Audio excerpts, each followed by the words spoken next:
Disclaimer, the following audio was recorded 2 nights after the Money in the Bank 2018 pay-per-view. Please enjoy the following audio content.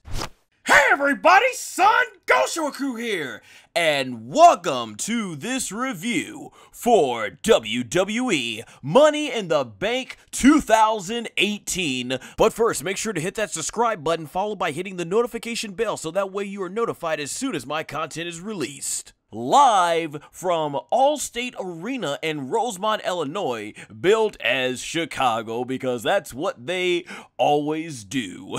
But yeah, just like NXT TakeOver Chicago 2, I was here live for this one, and I'm gonna be honest, heading in with the build up to some of these matches, I didn't have any big expectations, and well, this show exceeded my expectations. I thought it was actually a great show and a nice follow-up. Wouldn't say it was 100%. Nah, it wasn't completely better than NXT, but hey, for what it was, I thought it was actually a pretty good show. So yeah, I had a lot of fun there live. Once again, shout out to Aaron Riff, Virtue, and Stephen Osborne from NODQ.com. We had the meetup shortly beforehand, so it was really cool to go ahead and chat and talk and hang out with them and all the other wonderful NoDQ followers that showed up. It was truly a huge honor. If you guys want to see videos and everything with me doing voiceovers and stuff on their channel and everything like that, definitely go ahead and check over on their social media platforms, which I will have links below in the description, of course. So yeah, it was a wonderful weekend, and it was a really cool show too, because I got to be on the lower level finally, and it was a pretty good seat and stuff. All of that will eventually be posted soon on my social media. So yeah, the crowd atmosphere was amazing. Now, one of the things that I've talked about in my as you probably have already heard in my NXT review, is the crowd there is very much into the show, the characters, the product. Whereas with Money in the Bank, because of the way the main roster's book, you knew this was going to be where the shows would like, the fans would like to hijack the show, particularly a certain Dun Dun Dun Dun and Maharaja. We'll get to that later. But with that said in mind, I'm gonna go ahead and give you guys the live perspective. I haven't watched everything back yet, only mostly just the Ronda and Nia match. But giving you what the TV perspective was like will be my two guests. First, starting off with the man0001. Hi everyone. I'm the man0001 here. Joining us, he was with us on our Fastlane pay-per-view review, SMP. Welcome back. What's good, guys? All right, and we are here to go ahead and break this down. So let's start off pre-show. Yeah, the pre-show started off with the Good Brothers, aka Club, whatever I think they're being called now, taking on the Bludgeon Brothers. And I can tell you from this being there live, the crowd was hot. They were doing the too sweet, ooh, ooh, too sweet, ooh, ooh. They were doing that, and everything. You know, it was a pretty hot opener just for the pre-show. It was actually a pretty good match. I enjoyed it. A lot of great back and forth action. Of course, the Bludgeon Brothers won, as I felt they should have. But yeah, I can't have any complaints. It was a really good start. Now, let's start over with you, SMP. Did you go out of your way to watch the pre-show at all? Not completely. I looked at the storyline behind it, and I just looked at like the after show match that they had on SmackDown. I gotta say, knowing like these two guys, Harper, Rowan, and then you got Gallows and Anderson, these guys are four incredible dudes. First off, they're big dudes, and second off, they know how to put on a good match. And I'm glad that, you know, the Good Brothers are getting some type of recognition from when they was in New Japan, and they had like the Bullet Club, and they just mowed through that company. Then they start off in Raw, which they were kind of, I say, what's that word, in kind of purgatory, because it was like they were getting built up, and then it just went from, oh, they're gonna be in the background again. Then they decide on getting built up with AJ, and did the whole angle with John Cena. But then like they got pushed to the back again. Then they tried to do stuff with New Day, got pushed back again. Then they worked with Finn Balor, and that was doing well, but then, you know, they got lost in the shuffle again. Then they went to SmackDown, and now they're getting like pushed. They're getting pushed a little bit, and they're getting a bit of shine, and I like that. And so with these two talents, also with Harper and Rowan, which they have tremendously to the ball, and they ran with it after leaving the Wyatt family, and they're doing great on their own, which I know they could do good on their own.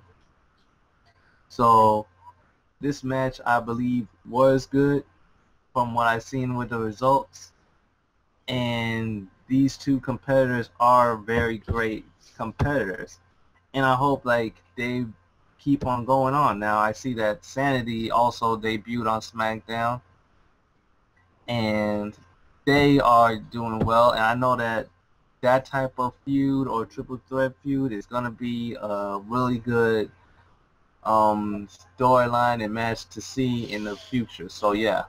Agreed, definitely. It should be interesting. Before we move on to the main card, man0001, did you check this match out on the pre-show, and would you like to share any of your thoughts on it, if you did? It was, it was just like, it was a kind of run-of-the-mill tag team title match. Between two talented teams were capable, but it's just like, they got the Alistair Overeem, Curtis Blades treatment when they got bumped from the main card to the pre-show. And I think they should have been on the main card. I think they should have been on the main pay-per-view and not on the pre-show, because this is two premium tag teams. This isn't a couple of ham and eggers, when it comes down to teams. So I think they definitely should have been bumped up to the main show. And would you believe that, like, given proper time?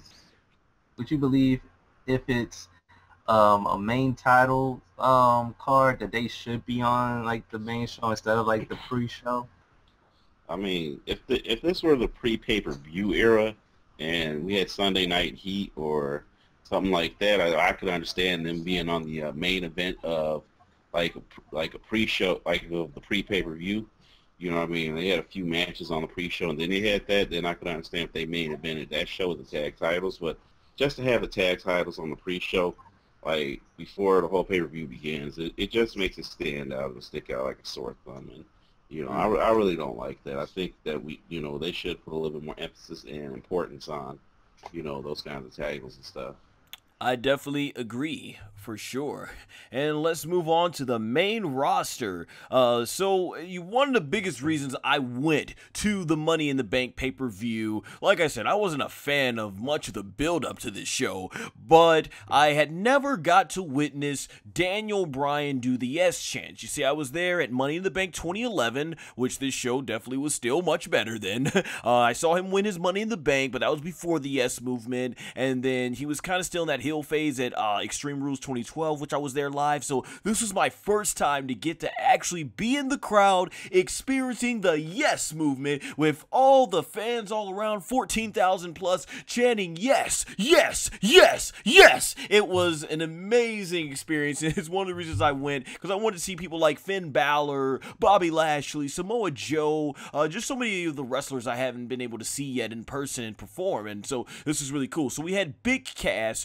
Fans in attendance were booing loud. I can tell you, we all were 100% behind Daniel Bryan. I was enjoying all the yes chants, but of course, with Big Cass, I was hoping that, okay, maybe this is where he'll win. He'll do a 50-50 because can't really beat down the big guy anymore. That being said, this match I thought was much better than their Backlash match, because the Backlash match was kind of okay, for what we've seen out of Daniel Bryan's matches, but this one was definitely much better, and Daniel Bryan in the end ends up getting the flying knee and hooks in the what was that? What was his he has the new submission finish yes move. Lock, no, not the yes lock. It's the it's a heel hook. The heel hook, right? The heel hook. He hooks the heel hook in, and he taps. Now I'll tell you, in attendance, me alone with everybody else, we all jumped up and was doing yes, yes, yes.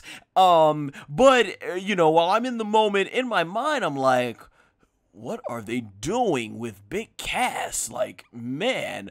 And the match is the way it's booked, and we might as well because we are recording this Tuesday night after SmackDown. So this it is the reason why this feud was booked the way it is apparently has come out because it looks like Big Cass was indeed you can't even say future endeavored. He was basically flat out looks like released from WWE. They didn't even put the future endeavor on it. They did Mike Jackson, Dana White him. Wow. No. They just went straight for the jugular.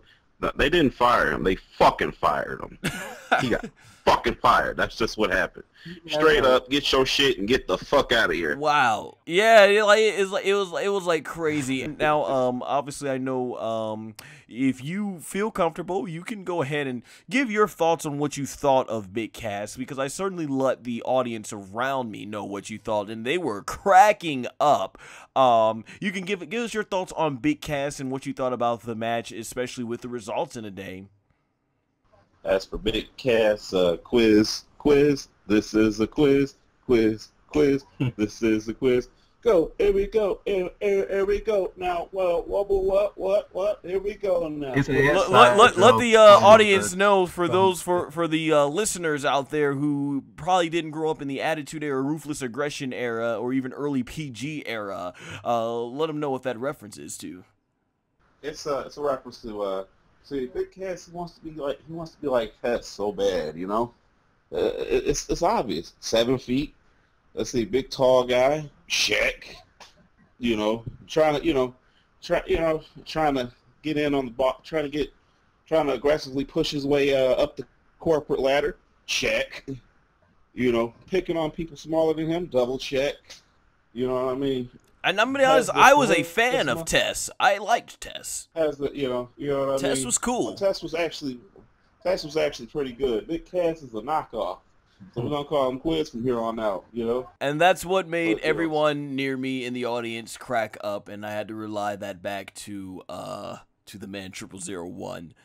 But yeah, what was your thoughts on quiz? What was your thoughts on this match? Okay, first and foremost, my thoughts on this feud was this. I thought they were going to get Big Cass. I thought they were going to get Quiz the rub, you know?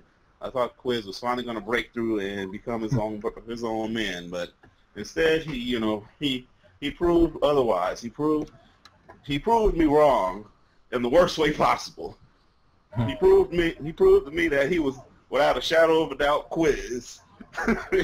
That's the first thing. The second thing is this. When it comes down to that match, you know, that match was pretty good. It was pretty decent. You know, probably the best match Big Cass has ever had. You know? Probably the best match Big Cass has ever been involved in. I could agree with that. Know? Yeah. You know, I mean, it was hot. The crowd took this. You know, and the thing about Chicago crowds is they can take, you know, a terrible match and make it bearable. The Chicago crowds can take a terrible match and make it bearable. But I will admit, I didn't think this was a terrible match. This is commentary on the crowd. Let's see, they can take this. You know, they can take a match that's okay and make it pretty good. They can take a good match and make it great, and they can take a great match and make it fucking phenomenal. And that's just what they did here. They took, you know, a good match and made it great. And they had a great match here with and they took it, you know, kind of like how Rock and Hogan from WrestleMania 18, in which I was there. I was in that audience. I was at WrestleMania 18, Toronto Sky Dome, March 17, 2002. Never forget, you know. But yeah, but yeah, I was there, and tell you something, you know, Chicago has a certain energy, a certain way to do things. That they took this match and they made it into a great match, and it's kind of like what a way to go out. You know, even in a losing effort, still what a way to go out in such a fantastic match for Big Cass. You know. Yeah, I wasn't expecting this, and like, wow, I couldn't believe it. Even Aaron Riff from NODQ.com was saying that we all bear witness to the final match of Big Cass in WWE. Had no idea we were looking at that on Sunday. For the foreseeable future. I mean, true. Anything can happen. Anything can happen. I mean, You know, he can come back within a matter of months, or or even in a few years. So we're for now we're seeing his last match. It's not like he's dead or he's it's like he's dead, or has a terminal illness or injury or something, a permanent injury or something like that. He's 7 feet tall and healthy, and he's moving around. He's so it's not like this is the last time we're ever going to see him step foot in the ring. I mean, unless you go CM Punk route and they beat the passion out of him, then that's that's just what it is. But for now, I mean, that's the last match in the WWE we've seen. So right. Before we get to SMP's thoughts on this, I'm just gonna add in that in this match, I don't know if it came across on TV since I haven't watched it back on the network yet, but I can tell you there were fans cheering, "You need Enzo." You need Enzo. They were chanting "Big Cass sucks." They were chanting "Cass hole." I mean, they were even chanting "You can't wrestle at Cass." Like, this Chicago crowd did not like Cass at all. But I tell you what, he was the heel, and hey, Daniel Bryan was the babyface, and so you got that organic reaction of heel and face. I actually do wish things didn't go down this way. I felt Big Cass during his feud with Enzo really came out in terms of his promos, showing that he could talk, and it was unfortunate he got injured, and when he came back, I thought his promos were good against Daniel Bryan. I know you, man, 0001, you didn't like how they were shooting it. You were calling him fuck them promos. You called him they made him look like a daytime talk show host. I think that's what you told me. They made him look like a daytime talk show host. The suits, the way the promos were shot. And also the promo length, too. Like, they made him talk and go on and on and on. And I'm like, shut the fuck up and get going. He could not get off my screen any sooner. Get him the fuck out of here. I remember you telling me that, but I actually thought, and apparently it seems fans are mixed about it, but I thought he actually did a good job with his promos. I felt he showed passion in it, and I felt Cass was really on his way to becoming a bigger star, and then this happens, and it's just crazy because Enzo and Cass never ever got the NXT tag titles. Me and you were there at WrestleMania 33, even though the Hardys returned, we both were disappointed they didn't win the titles, the main titles, and people were wondering how's it going to be, and Carmella's going to be on her own, and now look where we are. They're both gone from the company, and Carmella is having the best run of her career right now, the most success in her career, and it's like it's crazy to ever think something like this was ever going to happen. I always wanted to see all three of them get back together sometime on the main roster. Maybe they could be the tag champs while Carmella was the women's champion. Maybe they all three could have had a heel stable, but who knows if we'll ever get to go ahead and see some of this. But I do, if WWE doesn't, I wish the best for Big Cass in his future endeavors, because I thought there was a lot of potential there, and that's pretty much my thoughts on it. Before we move to the next match, what do you want to say, man? I'm borrow this from a certain other pro wrestling show here on YouTube. Okay, so we're in the WWE where Enzo and Cass, two clearly talented guys, don't have jobs, but but James Ellsworth has a job in the WWE. All right, y'all, grab your pants, everybody go. The end is nigh. The end is nigh. Run away. Everybody run away. The end is nigh. Though I will say I wouldn't even take a hit at James Ellsworth. He is very good at the role that he's been doing. It's not a hit at him. It's not anything against him. It's just like we're in the WWE where James Ellsworth has a job and Enzo and Cass don't. Gotcha. But hey, before we move on to the next match, because we went on quite a bit, let's let SMP have his thoughts. What is your thoughts on the match, and as far as the aftermath with Big Cass, and with what we were talking about? Do you think he had big potential, or do you think this was the right move? Go ahead. Yeah. Well, first the match. The match was pretty good. The match was entertaining. I kind of was like y'all, even though I didn't see it live, was confused on why the heck you let Daniel Bryan win twice, and you wanted to build Cass. I thought you wanted to build Cass up, but then after finding out about his firing and seeing behind the scenes, I could see why they did it. Now, will he come back? Possibly. You know, depends on how he feels about the WWE, how WWE feels about him. I believe this was his like first official wrestling job.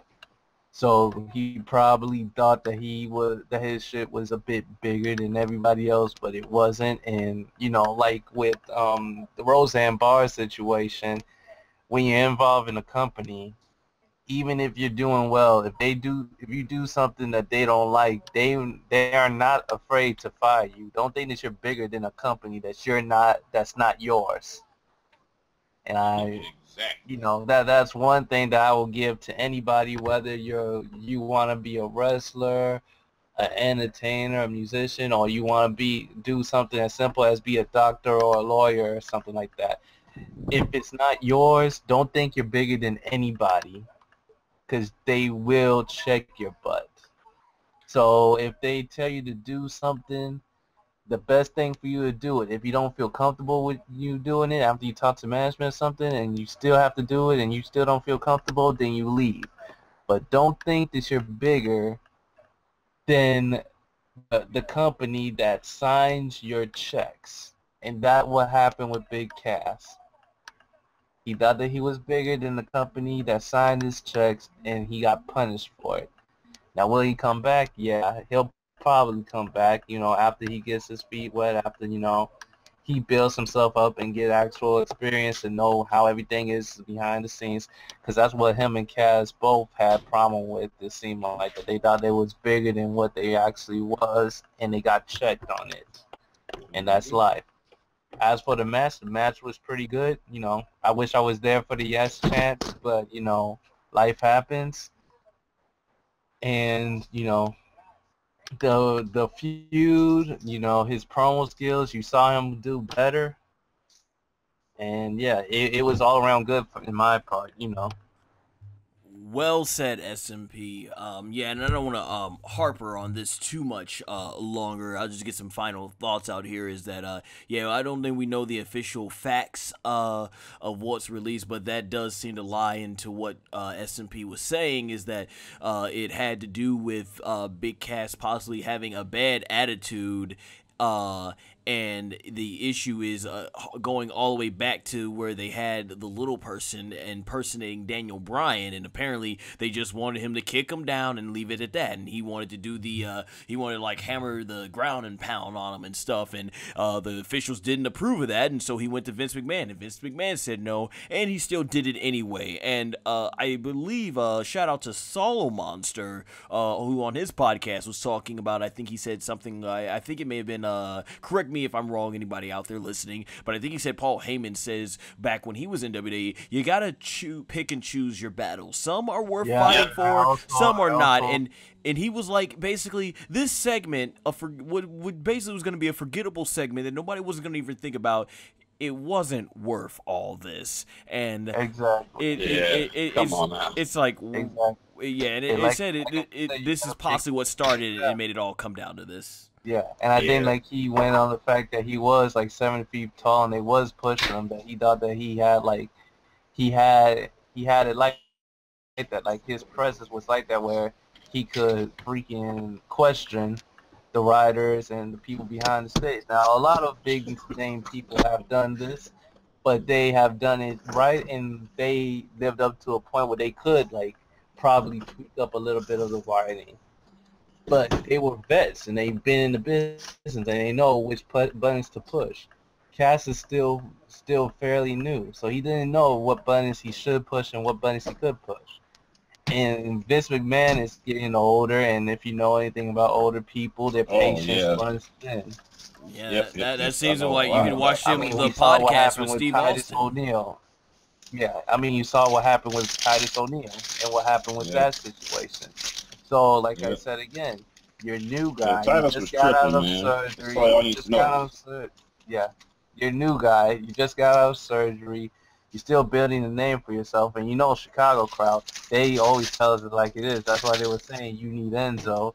So, it's best that you have just done what they told you to do, with a little bit of what your own could do, but you know, you gotta pick and choose your battles, especially when you're trying to make a name for yourself. You're not bigger than the company. The minute that you think you're bigger than a company, you know, that's when you have to see your way out the door. Right. Yeah, once CM Punk put it this way at one point in time, you know, and it's ironic that he can say this, but you know, you're just a spoke on the wheel, you know. You know, if you're gone, the wheel is still going to keep on going. Very true. It's going to keep on going. But hey, gentlemen, let's not harper on this too long and move on to the next match. I think we pretty much said everything needed to be said. So we had... Let's not harper on it. Let's keep rolling on. I see what you did there. All right. Bobby Lashley versus Sami Zayn. Arguably, in terms of build-up, the WWE Universe, many of the fans were just downright felt this was just absolutely horrible, terrible TV on what we were seeing. I was not a fan of the build-up. The one thing that I actually did like was the last thing that they did, which was the obstacle course, because I felt it showed Bobby Lashley for the superior freak athlete that he is, highlighting his strengths, and then you had Sami Zayn being the dastardly heel. This is the type of stuff I think we all can agree we could do without the Bobby Lashley sisters. Basically, I think we all can do without the Bobby Lashley sisters segment. Oh, that was horrible. That was horrible. Right. Might as well just brought Sheldon Benjamin's Big Mama back out. Oh my! Wow. Who remembers that one? Yeah. Oh boy. Yeah. For you fans out there that weren't able to experience that in the Ruthless Aggression era, wow. That's what they put. That's what they put. That was what they had Sheldon Benjamin involved with, because I guess they didn't think he was too sports entertainment enough, despite the fact that he got over with just his ability in the ring. But anyways, this match in person, I figured though, despite the build up, these two would probably put on a pretty good match, and it was cool to see Bobby Lashley in person. I just wish they would have booked him like the way he's been booked in TNA or Impact Wrestling at the time. It's Impact now, because I would love to see Bobby Lashley, and I don't think they're gonna do it, but I think while they have the opportunity, and this company has a huge long history of not taking the opportunities to put two big superstars up against each other when they're under contract, I would love to see Bobby Lashley versus Brock Lesnar, but I don't think we're gonna get it. That being said, Sami Zayn and Bobby Lashley, they worked the best they could with the material they were given, but the match itself was pretty good. The crowd were being there live, they were heavily for Sami Zayn, and they were booing Lashley a little bit. I was probably one of the few guys in the crowd cheering for Bobby Lashley because I enjoyed both and I am a fan of both works. What I think a big turning point in the match was when Bobby Lashley did the vertical suplex, where you usually hold you up. That's where I heard the crowd started getting cheering, and they started cheering for him, and they started chanting one more time, and you see Lashley kept going to that and doing like the Dominator, where I guess he just releases them. So we did end up getting that, and in the end, Bobby Lashley did do the what was it, the delayed suplex, and got the pinfall on Zayn, and it was over. And at the end, the crowd was actually cheering for Bobby Lashley, so I was glad to see the Chicago crowd get turned around and cheer for Bobby Lashley. Just hopefully from here they can book Bobby Lashley better. It is unfortunate that he made that botch in his promo against Roman. One of the few times I think you could say Roman Reigns is better on the mic than somebody, and there you go. It's unfortunate, but hopefully from this point, Bobby Lashley is booked like the Destroyer he was in Impact Wrestling. Like Paul Heyman says, highlight a superstar's strength and hide their weaknesses. So for that reason, hopefully, I can't guarantee. I mean, with all the money WWE is getting, they can do whatever they want. As you know, with the Fox deal, Saudi Arabia deal, and the new the new NBC Universal deal. But hopefully, I can hope as a fan that they book Bobby Lashley the way he should be booked. And that's pretty much what I gotta say on this. Since we took so long to let you go last time, SMP, I'll let you start off your thoughts with this one. I feel like that the whole storyline was basically like a bathroom break match. To me, like half the match, I think I went out to like being there live. I'll tell you in a moment what was the bathroom break match. I saw firsthand. Yeah. Go ahead. Yeah, but you know, I made my then I went out there, and it was pretty good. Like I heard the whole like Chicago audience viewing it at home was really behind Sami Zayn, and they was kind of behind Bobby Lashley. It was okay. The match was okay. The only thing is that, you know, I didn't really care for it because of the storyline. Because I feel like that this was just two guys that just needed something to do, so they came up with the storyline. And it's like, eh. But, you know, it was pretty well, you know. I believe that Bobby Lashley got the win, and they're putting him in the Universal title picture, which is good. Now I'm wondering what they're going to do with Sami Zayn now, you know. They're probably going to have him help out Kevin Owens with his next storyline. Actually, Sami Zayn is currently got, I think, an undisclosed injury right now, so he's taking he's taking some time off, which I think is one of the reasons they had Bobby Lashley be so dominant over Sami Zayn. We'll see Sami Zayn sometime down the road as he basically takes some time to heal some nagging injuries. But I will say this: Sami Zayn is playing a good heel, which is pretty good because, you know, most of his, like, wrestling career, if you kept up with, like, internet stuff, he's basically a babyface. So now, like, he's a heel, he's playing his heel character up, and I feel like that this actually does elevate his time in the WWE. Totally agree. So he's in a totally better good. I just better wish position that it than was last a better year. I wish they made me care more with the storyline. You know, I thought it was it's kind of like, okay, you know, typical, like, sleazy heel trying to get at the athletic dude just because, you know. I wish they would have added more to it like they did with, like, the Daniel Bryan and Cass situation. Kind of come off as, oh, well, you know, you probably got everything handed to you. Well, I have to work out and everything, and I have to prove myself. While looking at you, you probably get everything handed to you. You probably was hired on the spot just because, you know, you're big, you're buffy, you're athletic. Well, I have to prove that I'm that athletic. You know what I'm talking about? See, that right there, that could be a good storyline. That could show, okay, this is a bitter heel, but I also understand with that. You know what I'm talking about? Then when, you know, just Sami Zayn just constantly poking at Lion until he got beat. Right, well but that's said. all I gotta say about it. Well said. Mr. Man0001, give us your thoughts on this match. My thoughts on this match. My thoughts are, it's a match, and it happened, and exactly. I'm glad it's all over with. So I don't have to see any more obstacle courses, sisters, or I don't have to see any more any more of this. Big Mama. Oh yeah, you know, Sheldon Benjamin's Big Mama, or in this case, Bobby Lashley's three sisters. Is that why you're munching back there, because that storyline just didn't make you give a care? I did. I could not give less of a fuck. At least it didn't put you to sleep like the Elimination Chamber. I could not give less of a fuck. I'm sorry. This match right here, between two great pro wrestlers, this match right here was a disaster piece. You know, like why would they put these boys out here in this shit show storyline? Exactly. You know, exactly. What did they think? What did they think was going to happen? You got Bobby Lashley, whose best strengths is he's an athletic motherfucker. And you got Sami Zayn, whose best traits are, you know, he's a good technical wrestler who could alternate between face and heel. You know what I mean?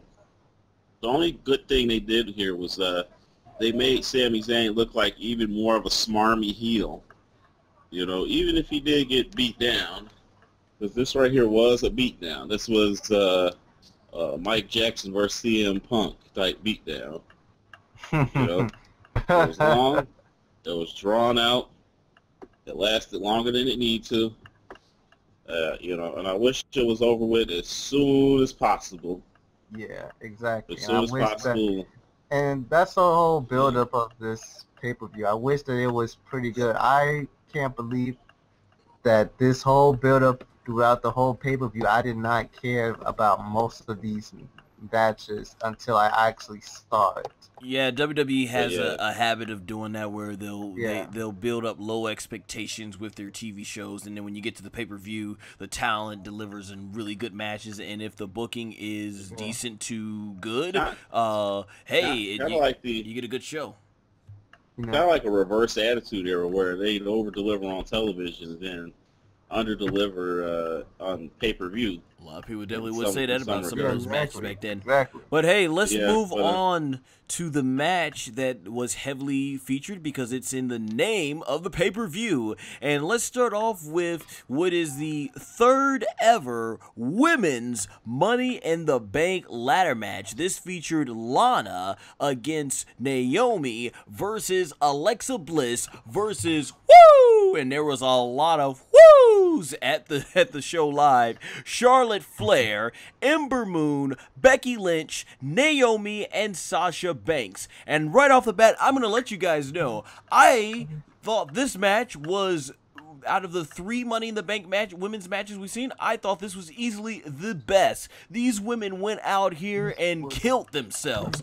Everybody was oohing and ahhing on when all the bumps they were taking on the ladders. I mean, you had everything, and I thought everybody looked pretty good. You didn't really get a lot of high-risk spots from here, but I thought what the match lacked in high-risk spots, it made up for the brutality of what these women were putting their bodies through. Like, you had Naomi, I think she went for a bulldog and got landed right on her backside onto the ladder. That had to hurt the spine. You had, I think she even took a bump back first onto the ladder. I mean, yeah, these girls were really beating the crap out of each other with these ladders. And what's interesting, you see this live. It probably doesn't show up on TV because they focus on the 2 wrestlers. And if you go to NODQ, you can actually, Twitter or their Facebook, you can actually see that Aaron Riff got a photo of Becky Lynch just chilling, like not selling, but just chilling in front of the announcer's table waiting for her spot to come out. And that's what happens is when you're there live, you see all these women just in pain for like 5 or 10 minutes until it's their time to come in there. But overall, the action was really great. You had a lot of cool stuff. I remember there's parts, you had the moments where Lynch and Charlotte both climbed up the ladder and were looking at each other. You either had Banks jumping off the ladder with the double knees to Lana and Moon. I remember, what was it? Banks got power bombed by Naomi. You even had when Naomi did a springboard near the top, I think, was it on the ladder, near the ladders or something? Just a lot of really cool stuff. Crap, I don't even remember if I saw Ember Moon do the Eclipse. It would have been cool to see something like that off the ladder, or see Charlotte if she could do a moonsault off the ladder, but I think WWE is limiting what these women can do in terms of going all out in the ladder matches, because in NXT, which happened the same week as that, or aired the same week as that second women's Money in the Bank ladder match, I remember Asuka and Nikki Cross doing a superplex off of one of those 15-foot high ladders through the announce table. So I definitely think these women can definitely take the bumps if you let them go all out with it. Even Lana looked pretty good. The crowd was really hot for Lana. Natalya got booed. I probably was the only person that was basically cheering for Natty to win. And if you saw some of the NODQ prediction videos that were done right before the show, I constantly kept saying Natty. I wanted Natty and Kofi Kingston winning because big fan of those, and I just feel like Natty has never gotten that long reigning championship. It just feels like all her title reigns get cut short. And I was hoping, but I knew going to this match, the winner of the results of this match is going to determine how the Ronda and Nia Jax match ends. Like I said, there's so much stuff to remember in this match, but all the women did a great job. But in the end, surprisingly for me, Alexa Bliss is the one who ended up climbing up the ladder, throwing, what was it? I think she threw, who did she throw? I think Lynch was the last person. Yeah, she threw Lynch off the ladder, and then from there she grabbed the briefcase and won. Now, here's my thing. I am an Alexa Bliss fan. And I mean, I'm happy that she won here, and we'll talk more about Alexa Bliss later on in the show, of course. But I've just felt like she didn't need it. And, you know, I think I'll get more into this later on with the aftermath. So let's just keep it based on this match. So, yeah, I enjoyed it. Would have been awesome if Natty or even Becky Lynch won. And I think a lot of people were really in the crowd heavy for Becky Lynch to win. Because, let's face it, she's another one just like Natty. I felt like she got her title reign, cut really short underneath her. Naomi had a good title reign, had a lengthy title reign, but they really didn't do much with her in terms of matches for the title. So yeah. That being said, I knew Charlotte wasn't going to win because she apparently, as rumor has it, she has a ruptured breast implant, I think, and she's been pulling that off. Ooh. So for her to be wrestling just shows you the sheer passion and heart and determination of Charlotte to go this long, because she didn't want to miss WrestleMania, and she hanged in there all the way to Money in the Bank. And even if she would have won it, the Money in the Bank is a one-year storyline anyway, so they could have gone that route, because I was thinking maybe they'll have her go ahead and cash in on Carmella. But overall I enjoyed it. I thought definitely this is the best women's Money in the Bank match we had, and I like I said, kudos to these girls. They didn't do a lot of high spots, but I felt like they really put their bodies on the line against those ladders, and it came out good, and the crowd was hot for the whole match. We were there live, and the crowd exploded when the crowd they cheered hard when Alexa Bliss won. Therefore, let's move on to you about this match, Man0001, because unlike me and many of the fans out there, you are not an Alexa Bliss fan. So give us your thoughts on this match and your thoughts on Alexa Bliss winning. But keep all comments remaining about Alexa Bliss later on in the show. So let's just focus on this match. Go ahead. Oh, trust me, you ain't got to worry about that for me. I don't do that. You know, if you want the spoilers, I don't give spoilers. Oh no, the spoilers are already out there, but I just want to keep everything focused as we go through the show. I know, but there's people out there that don't want it spoiled. But spoilers, everybody died. Oh, okay. Yep, and it was Thanos' fault too. Anyways, as I was saying, yeah. So when it comes down to this match right here, this match was an athletic women's masterpiece.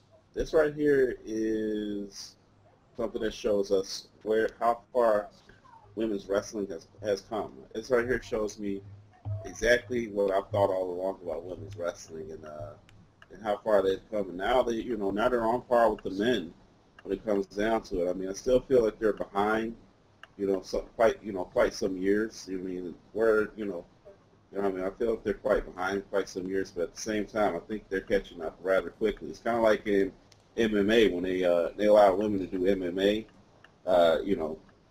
When I finally got to see someone who will be mentioned later on in the show, make her walk to the octagon. That right there is when I knew they were going to be going places and doing things. And then when I saw her last two, when I saw a person who's going to be mentioned later on in the show, the last two fights, that's when I knew they had arrived. And this match right here lets me know that they're here, they've arrived, they're here to stay, and this right here shows it off. I mean, this right here showed off a lot of violence that you can't get in United States mainstream women's wrestling. You have to go overseas in order to get this, something even remotely close to this, or you have to go in the indies. But this right here is definitely something that was definitely a marvel, a masterpiece. I mean, I can't say enough good things about it other than the winner of the match, which I correctly predicted, ironically enough. Cool. Well, hey, do you want, if I'll tell you what, we'll get to Alexa Bliss later on when we get to that match you were talking about. Mm-hmm. Let's move on to SMP. What was your thoughts on the match and the winner? And like I said, save after the aftermath of the winner, we'll save for later on. Go ahead. This match was awesome. I liked it. I loved it. Until the end, which I didn't like. But then I thought it was awesome after the other one that happened. But we're gonna talk about that later. But it was pretty good. I liked how it was executed. I liked how they actually used the ladders. I liked like everybody almost got a pop. You know, I like that people done moves they basically didn't do moves before. I liked it. It was good. I kind of wish it was Becky that won, or Naomi, but you know, whatever. It was pretty good. Or Sasha for that matter. It was Becky, Naomi, or Sasha I was rooting for. But they didn't, but it was okay because, you know, like I said, later on, what happened, it was pretty good. But still, I also realized from, like, the matches between, like, the women that, you know, I kind of hate the fact that Vince has a type that he always likes to push. That kind of like leads to like, okay, what are the other women on here for? But you know, it's whatever. But as for like the whole match as a whole, this was pretty good. This was good, and this is what happens when, you know, you tell Vince, hey, sit down, let us work at it, and let us do. And believe me, if you let us do our thing, everybody will love it. Awesome, man. Yeah, I'm glad to hear that you gentlemen felt that this match was great, and definitely it is a step in the right direction as the women's revolution continues to grow in the WWE. Now, let's move on to the SmackDown Women's Championship. Asuka versus Carmella. I'm gonna be honest. The crowd was heavy for Asuka to win this match. They were 100% behind Asuka. They were booing Carmella. I cheered both, but obviously more for Asuka. I really wanted Asuka to win this match because how they've treated the fact that Asuka and Charlotte both sort of have been, in my opinion, looking as a viewer, been reduced to just almost just another win, both as just two other women on the roster. It's like Asuka had this 2-year undefeated streak, and then you had her tap out, so okay, well, at least justify that by having Charlotte Flair go ahead and be booked this strong, and then she's basically done in by Carmella clean at Backlash, and now both women are just there, and it's like, really, how do you build up this tremendous long streak and then have someone end that streak and you do nothing with the person who had the streak or ended the streak? And it's like, wow, if this is the case, why not make a triple threat match and have Carmella beat both of them?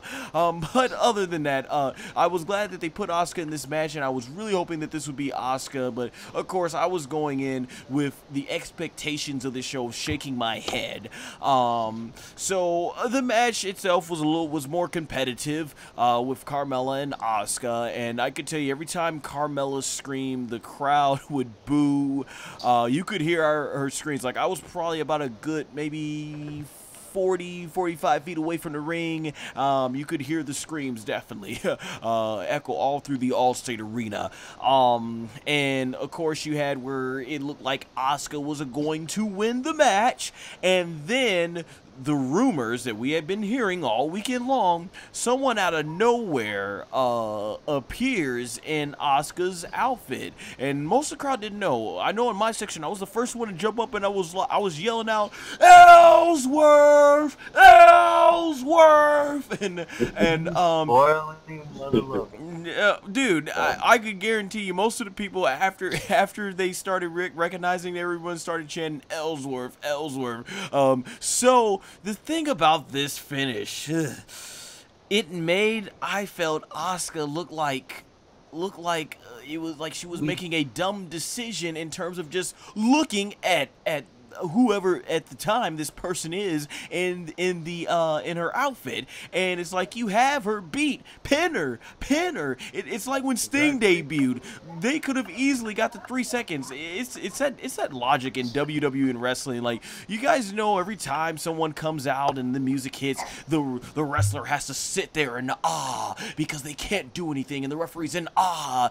When even if that person comes running down, that's 3 seconds. match that's your fight. Right, you have the match won. That's 3 seconds. All you need to win. Even if they come in and attack you, you at least get the match win. So she keeps knocking down Carmella, and she just, for the longest time, is just standing there looking at who is this person, and I'm looking at it like, pin her! Pin her! You have her beat! Pin her! And she doesn't, and then it's revealed to be Ellsworth, and I admit, myself along with everybody, the crowd popped major for this. Everybody started chanting, welcome back, welcome back, welcome back. And then I believe, was it Carmella ended up doing the, was it a kick? I think did she roll? I forget if she rolled up Asuka.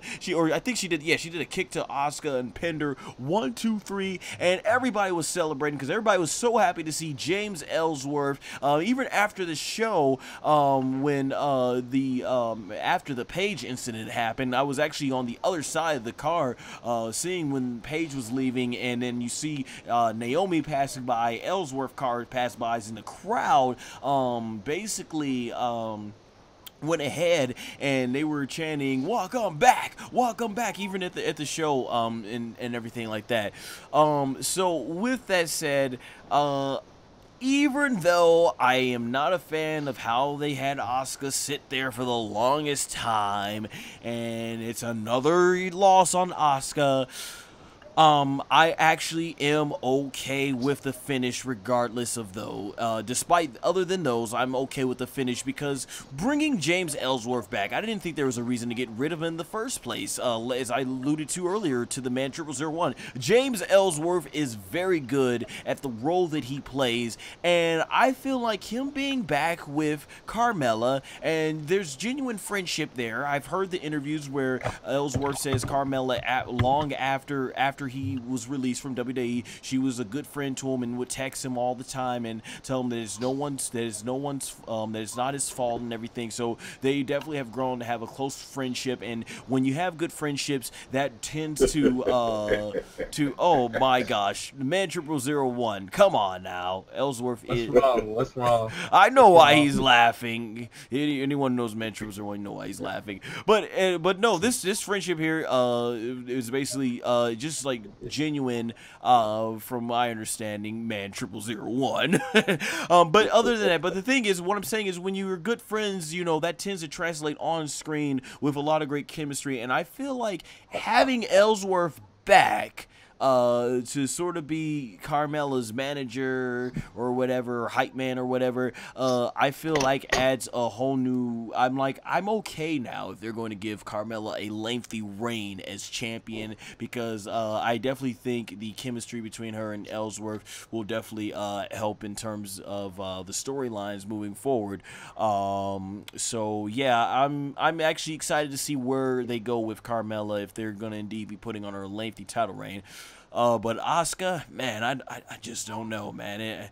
I'm hoping that Asuka gets a championship reign and can become that legit killer of a women's main eventer that I know she can be. Like, I'm not even sure we're going to get that Asuka versus Ronda Rousey match now. I thought it would have been an awesome story. But that's everything I got to say about that. Man 0001, let's get to you and why you were laughing in the background. What's your thoughts on this match and the outcome? And explain your laughter. I think I know what it was.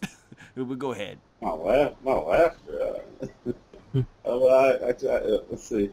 No. The thing is, yeah. My thoughts on this program is this is bittersweet. Kind of sweet seeing Carmella come up the ranks and everything, seeing her rise, and it's bitter seeing Asuka have to eat these losses after being built up for so long. And having that be her catalyst into the main roster.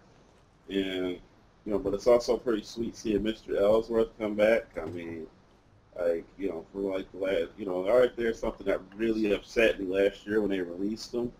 I was like, for me, I was pissed off as all hell. It was just like, come on now. It's not like we're trying to say put the world title on him or something. Even though they came close to doing it. Even though they came close to doing it, possibly. But yeah, But yeah, I was happy when he came back. And yeah, and as for the match itself, I thought it was pretty serviceable, pretty good match. Asuka going out there, making Alexa Bliss look like $1 million bucks. You know, we making Carmella like $1 million bucks. Yeah. I'm botching here. Oh, we know why. He's probably got a rant coming, folks. He's got a rant. We're almost there. He's probably got a rant. Alexa Bliss is on his mind. He's got a rant, I bet. But go on. The thing is, so now I have a rant. No. But you know, but this match right here is, it was what it was. You know, Carmella just isn't there, you know, athletically and in ring wise, but she is there in terms of her ability to be a character, and I think that right there can carry her. But I'd like to see her develop as an in-ring performer, and then that right there is that, you know. For sure, nicely said. Before we move on to the next match, SMP, any thoughts you have on this match? Okay, I kind of was mad because I wanted Asuka to win. I wanted Asuka to win because you build her up so much. I want Asuka to win because she's the most athletic and most professional out of the two that was facing. How the heck am I supposed to believe that Carmella could beat Asuka? Okay? It's not possible. You built her up to be this badass. She beat everyone that was better than Carmella. Now, of course, Carmella got her little heel vibe because she cheated. But still, this is what I'm talking about with Vince. He has a certain type of woman that he likes to push. And I'm kind of sick that you're putting these New Japan guys on such a pedestal in NXT. Then you bring them to WWE, and Vince is like, oh, no, this is my company, this is my turf, America all day. No, I hate that. But as for the match, it was alright. It was pretty good. But I kind of wish that it was Asuka that won, because Asuka deserves to win, because Asuka is more better than Carmella. She's much better than Carmella. You cannot tell me otherwise. Now, maybe it's because, she's not fluent in English, but when did you have to be a great English speaker to be a good character on WWE? Agreed. I wish they would adapt what the UFC does, because there's so many fighters who are all around the world, and when they do their promos, they either have if it's a live promo, they have a translator. If it's a video promo, they have the subtitles, and these guys in the MMA world have gotten really over with MMA fans. Or they have somebody do dubbing over it too.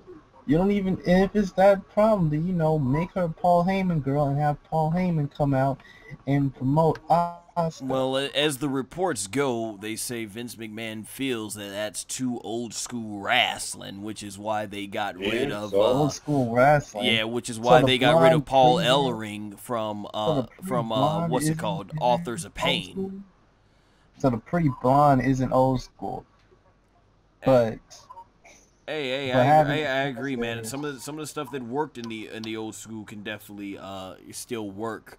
But yeah, I agree with you guys. It's definitely where we wanted to go. So let's move on to the WWE Championship Last Man Standing match.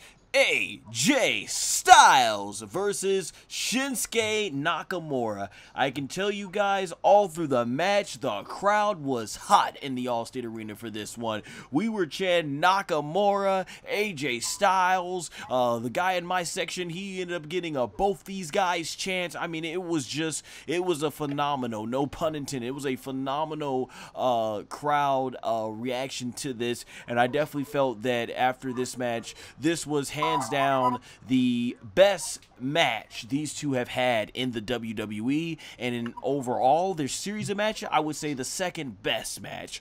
This is I felt like none of their WWE matches ended up reaching the level of their New Japan Wrestling match. But I think that's just the styles of WWE. There's only so much they're allowed to do in a certain pace they're able to go at in WWE, and so therefore they have to hold themselves back. But for what it is, I felt this was definitely the best of all their WWE matches. Last man standing. They were fighting all over the place. I mean, we had the AJ Styles hitting the what was that? What's the one where he picks him up, hitting the Styles Clash off the steel steps. That was a cool visual. I remember Nakamura running across all 3 announce tables, doing the Kinshasa on AJ Styles. I love the spot where AJ Styles Nakamura goes for the low blow, but AJ Styles jumps back, and you had Nakamura acting like the heel, trying to play forgiveness, like please forgive me and all that stuff. It was a lot of really cool stuff. Nakamura, AJ Styles wearing out, I love the psychology where he wears out the leg. Wearing out the leg on Nakamura was really cool stuff. There was a good portion where AJ Styles wasn't even able to get the phenomenal forearm because Nakamura kept clipping his legs and stuff. There was a point when they were fighting the crowd. They started, like I said, I was on the lower section towards the hard camera lower section. I was kind of like diagonal from where the ring post was, and I started doing a chant like, come up here, fight up here, fight up here. And I got a few people in the Mighty Road to start chanting that, bring the action there and stuff. But yeah, this is really cool. There were so many near moments where I thought that they were gonna lose, that they were gonna finish the match in this. One of the parts that really got me was when AJ Styles he did end up getting a low blow from Nakamura, and we were all counting the 10 count. Yeah, there was a point where I remember fans were chanting 10, 10, 10, but they got so emotionally invested, it sounded like they started chanting along with 1, 2, 3, and I was really hoping, at this point I didn't care because I just wanted to see Nakamura finally get the WWE Championship, and AJ Styles pops up after, I think that was when he got thrown through the table or something like that, like or it was after a low blow, one of those, and he got up at 10 just at the last second. I was like, but it became very clear where this match was going towards the end when the big finale of this was AJ kicked Nakamura in the balls after he had said, come on! And as Nakamura was there in pain, AJ Styles went up and did the phenomenal forearm onto Nakamura and completely blew up the announce table. It was a cool visual. Everybody was losing their minds at Allstate Arena, and of course the 10 count gets completely nailed, and AJ Styles gets the definitive win. And based on what we saw on SmackDown, it is indeed the end of this feud. I thought, like I said, I thought this match was incredible. I enjoyed it. I can't say enough good things. So I'm glad that AJ Styles and Nakamura was able to get a really good match under their belt. But I don't think their matches will ever be as good as the New Japan in the WWE because just of the styles that WWE has them under. I really, as much as I love AJ Styles as a performer, I really wanted Nakamura to walk away with this. But I figured if he didn't, then it's just going to show that I figured, yeah, Vince McMahon's not feeling Nakamura as a main eventer and not as a championship, which to me is a dang shame. Just very much like you felt, SMP, about Asuka. And then on top of that, I mean, it's kind of bittersweet because at the end of the time, I feel like we all should be really glad, though. Like, did we ever expect that Vince McMahon would become such a big fan of AJ Styles to give him this lengthy title reign, to have him be on the cover representing the WWE as the poster boy for the WWE 2K19 video game? And even though Rusev is the one he'll be facing next, I don't think Rusev's going to probably end up winning that match. So for all we know, AJ Styles could very well be on his way to possibly becoming the longest reigning WWE champion. So bittersweet, because I would like to see some new people get some opportunities, but hey, if it's gonna be this way, let's be happy. We all wanted this. We all wanted AJ Styles to get that opportunity in WWE and be treated like a main eventer and be treated like a champion. And when you look at that, on the bright side, like it sucks. It looks like they don't want to push Nakamura as a main eventer, but hey, our boy AJ Styles, it is very good to see him getting this treatment. It looks like, Vince McMahon has definitely gotten behind AJ Styles and is pushing him to the moon on SmackDown. And for that, we definitely should be happy for that, for the guy on that one. So definitely happy for AJ Styles. Awesome match, like I said, and that's my thoughts on it. I just hope Nakamura eventually gets that world title, but it looks like he's probably going to be reduced to upper mid-card right now. That being said, let's start off with you, man. 0001, what was your thoughts on this match? My thoughts on this match are this. Number one, I think this was a great match. Lots of drama, lots of back and forth.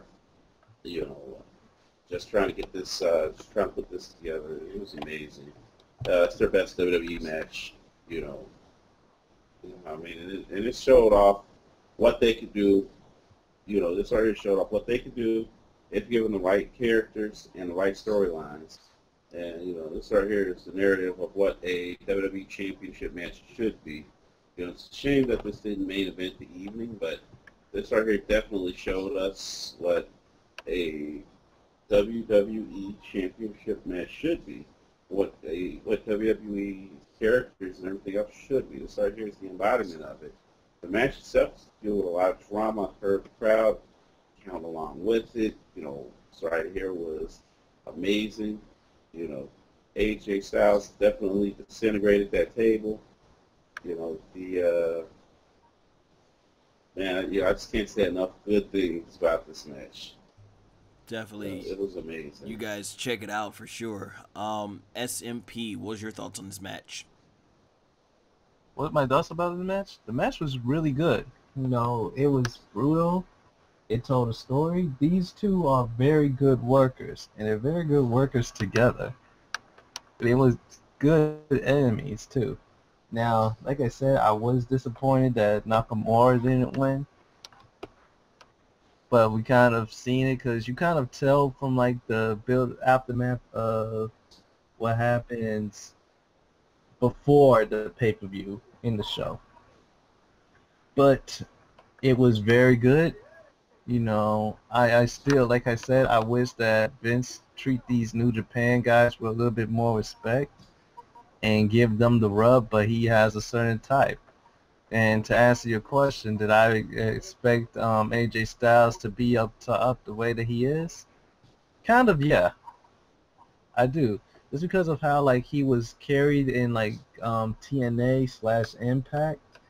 And how he was carried into New Japan Pro Wrestling, I felt like, yeah, he's gonna be pushed to the top because this dude shows how good he is, and he got a bit of the look that you could push for the main event status and the champion status. If Shawn Michaels got in, of course AJ Styles is gonna be in that type of caliber, so of course he's gonna be put in. Now, like I said, I really, really wish that Vince McMahon get with the times, and if he wants to pride himself of being very diverse in WWE, the land of opportunities, you need to put the opportunities on the people that show the most work. If you put it on Jinder Mahal, you should put it on Nakamura, despite how many fans you got in the other worlds. In the other countries. Right, so yeah. Right, definitely. And I was going to say one thing, though, that I wish they would have done through this whole feud, especially if it's true about Road Dogg being the one who is the main booker or writer for SmackDown. I was always hoping they would do that spot from King of the Ring 1999 when the Road Dogg gets low-blowed by China, and in the end, it's China's arm that's hurting, and Road Dogg digs into his pants and pulls out a cup. We did not get that moment here. And so as a result, through this whole storyline for months, it's kind of like AJ Styles, you know this guy is going to constantly go for low blow. And they did the same thing in the Brock Lesnar and Undertaker feud. You know this guy is going to constantly go for a low blow, and yet you choose not to wear a cup. It's like, come on, let's get a little bit of logic, but it is what it is. Yeah, that is true, but it also was pretty good how he just missed it and he just went for the low blow. Oh yeah, we love that spot. That was cool. You know. Before we move on to the next match, I just wanted to know, man0001, and as an SMP true, we knew how talented AJ Styles was and knew he could definitely be this for the WWE, but it's just with the way WWE would book and how much it took this long. It's not until this year that they finally mention Impact Wrestling. You just never know, will they ever push a TNA guy like that? That was just always in the back of my mind. What about you? Did you always see AJ Styles being booked this way in WWE, or did you have your doubts because of WWE's history in booking and them never wanting to acknowledge Impact Wrestling? Yeah. When it comes down to AJ Styles, it's like this. I always felt that he was going to go somewhere big, but at the same time, it's just like, and I always wanted him to go far in the WWE, and seeing him this way, seeing him in this light, this is where he belongs. It's like when I see him with the WWE Championship, I see him with something that looks like it belongs. Looks like he should have been here a while ago, but situations and circumstances happen, and but then again, you also have to understand that. The timing of this is, it's amazing as well. I mean, luckily he didn't get stuck back in the 2000s where, where he'd probably get buried, or he'd probably end up like the likes of Kenny Dykstra, or, or MVP, or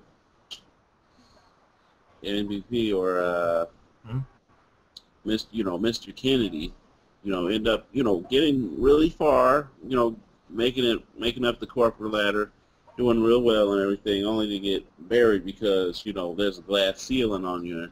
And it's not any kind of glass ceiling, it's a bulletproof glass ceiling held down by a cement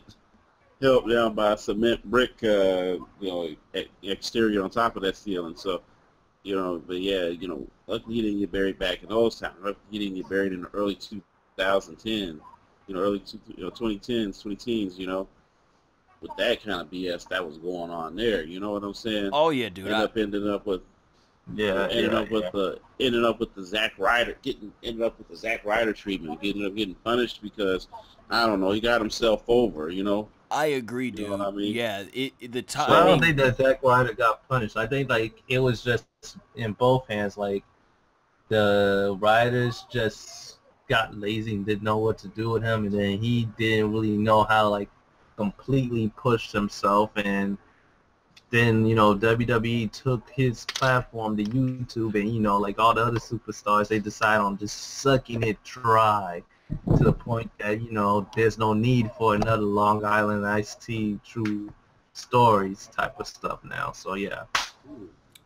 But hey, I totally agree though with what you said, man0001. I think timing definitely worked out in this favor, because had he been here having to compete with The Undertaker, Randy Orton, Edge, John Cena, that whole group that they kept constantly pushing over and over, it's very fortunate now because he's in a time where those guys have now become either retired or part-timers. So when you kind of look at it, AJ Styles is really, in terms of full-time, the best performer that Vince McMahon can rely on to being in the main event. So yeah, that definitely. He came when they need them. These TNA guys, they're coming now when they need them. That's exactly. Yeah, I don't even think we would be seeing Joe getting put in these big matches like this. Like, yeah.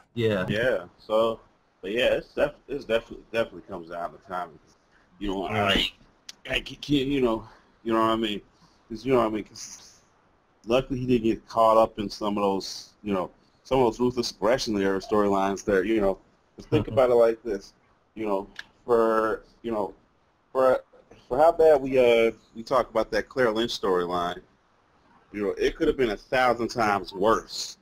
He could have been in some other cringeworthy type shit. I think it's Vicky Lynch. It's not Claire Lynch. Oh, yeah, it was Claire Lynch. Yeah, I agree. You talking about with the Kane thing? No, that's Oh, you talking about the TNA thing? This is the TNA I'm talking about, yeah. Oh yeah, but then you gotta look at the bright side. If it wasn't for that, he wouldn't have taken a break and evolved into the guy that he is now. Yeah, True, but it's just like, but hey, gentlemen, I hate to cut you off, but let's keep track of, stay focused on Money in the Bank here, though. But I thought everybody made some really good points. Let's move on to the big, what I thought would have been probably the main event of this if after I saw Nakamura and AJ go ahead. Nia Jax versus Rowdy Ronda Rousey for the Women's Champion, the Monday Night Raw Women's Championship. So going into this, I felt like, why is this match even happening? Because you had Mickie James and Ronda Rousey. They were both going ahead. They were feuding with each other on TV. Then abruptly, they did that whole thing on the red carpet where Nia's champion and she challenges Ronda Rousey, who herself says she didn't even think she was willing to, was ready for a championship match. It's like, what the heck is going on? And we're like, what's going on here? Because, I'm thinking, okay, Nia Jax has only had one title defense and she hasn't looked dominant yet. So I'm like, shouldn't you build her up to basically have a dominant reign as champion where she goes through all challengers, and then Ronda Rousey sort of have that babyface journey to the title where she goes through all the women on the roster. Then you put these two women together against each other at like SummerSlam with some big wins to their names. Instead, I'm like, if Ronda Rousey wins this, then you give up that story, and like, where's there to go from here? And then it would suck for Nia. And then if Nia wins, that's cool, but do you really? Ronda's just is your featured attraction here, and you're just gonna have her lose her first match so soon. So I feel like there's no win-win, and I think most of us went into this knowing that, okay, Natty's probably gonna win Money in the Bank, cash it in. They're gonna do Natty versus Ronda, which definitely technically would probably be a much better match, given that, once again, going back to the friendship, they have a close friendship from all the time that they've trained together, so they know each other very well. And Ronda's obviously, Natty is obviously technically sound, so you're thinking this would be a good way to go SummerSlam. Now, that being said, when Alexa Bliss won, I figured, okay, they had a Raw woman win this, and I'm like, I know where this is going to go. But let's start on terms of the match, though. When it was revealed at the UFC the week prior that she's going into the Hall of Fame, I'm pretty sure most of us felt like that's what it was. Unless they're trying to swerve us, which apparently is what they did, they're gonna have Rowdy Ronda Rousey win the title here so they can say WWE Raw Women's Champion goes into UFC Hall of Fame. And I was actually laughing, once again, shout out to Solid Monster on his podcast, where he was saying that he's like, he thought about it for a second, but he's like, come on, what are they gonna do? They're gonna literally have Ronda walk on the stage of UFC and say, look, I'm the WWE champion and I'm proud to go in the Hall of Fame with the WWE title around her waist or on the shoulder. And he's like, how silly would that look? Like, would Dana White even would ever approve? Yeah, you get to walk on the stage of the WWE title talking about your UFC career. He's like, come on now. He said, this is, and you kind of think about it, they're probably just trying to capitalize off the publicity, and they just really wanted a big match for Money in the Bank, most likely. And with that said in mind, once again, freaking Rowdy Ronda Rousey does it again in just her second match. Pulls out what I thought was, once again, another good match. This was her first singles match, and I thought her and Nia Jax did a really good match. Now, what I really appreciate about Ronda in this match, Ronda took a beating in this match from both Nia Jax and Alexa Bliss, who turned in to do a cash-in at the end. So I think for a lot of fans who were very concerned about, because she's Ronda Rousey, is she going to be a team player? I felt like Ronda Rousey was definitely in this match. You could tell she's a team player. She's here to, it came off like, hey, she's not here just to help the other women get herself over, but get the other women over, because she took a lot of punishment. She really made Nia Jax look like a beast from the start, with Nia Jax coming out and doing all those shoulder thrusts and throwing her around, and then her trying to do the Hurricane Rana outside and getting swung like a baseball bat to the points where she's trying to get the arm bar on and getting the power bomb, and I wasn't a fan when they did that in the storyline, the go home edition of Raw. Like, I wish they would have had Ronda get laid out with a power bomb and tell the stories like maybe Nia Jax will beat Ronda Rousey, but instead you kind of had Ronda Rousey do it. That was a storyline, and it's like you see in the commercial afterwards, is Ronda Rousey ready for Nia Jax? I'm like, well, clearly we saw that she was, but they made Nia Jax look like a beast in this match, and when Ronda had her babyface comebacks, I thought she was on fire. You know, coming in with like the punches, you could hear the shots to Nia's stomach, and then just the judo throw that she did to Nia Jax, showing off her amazing technique.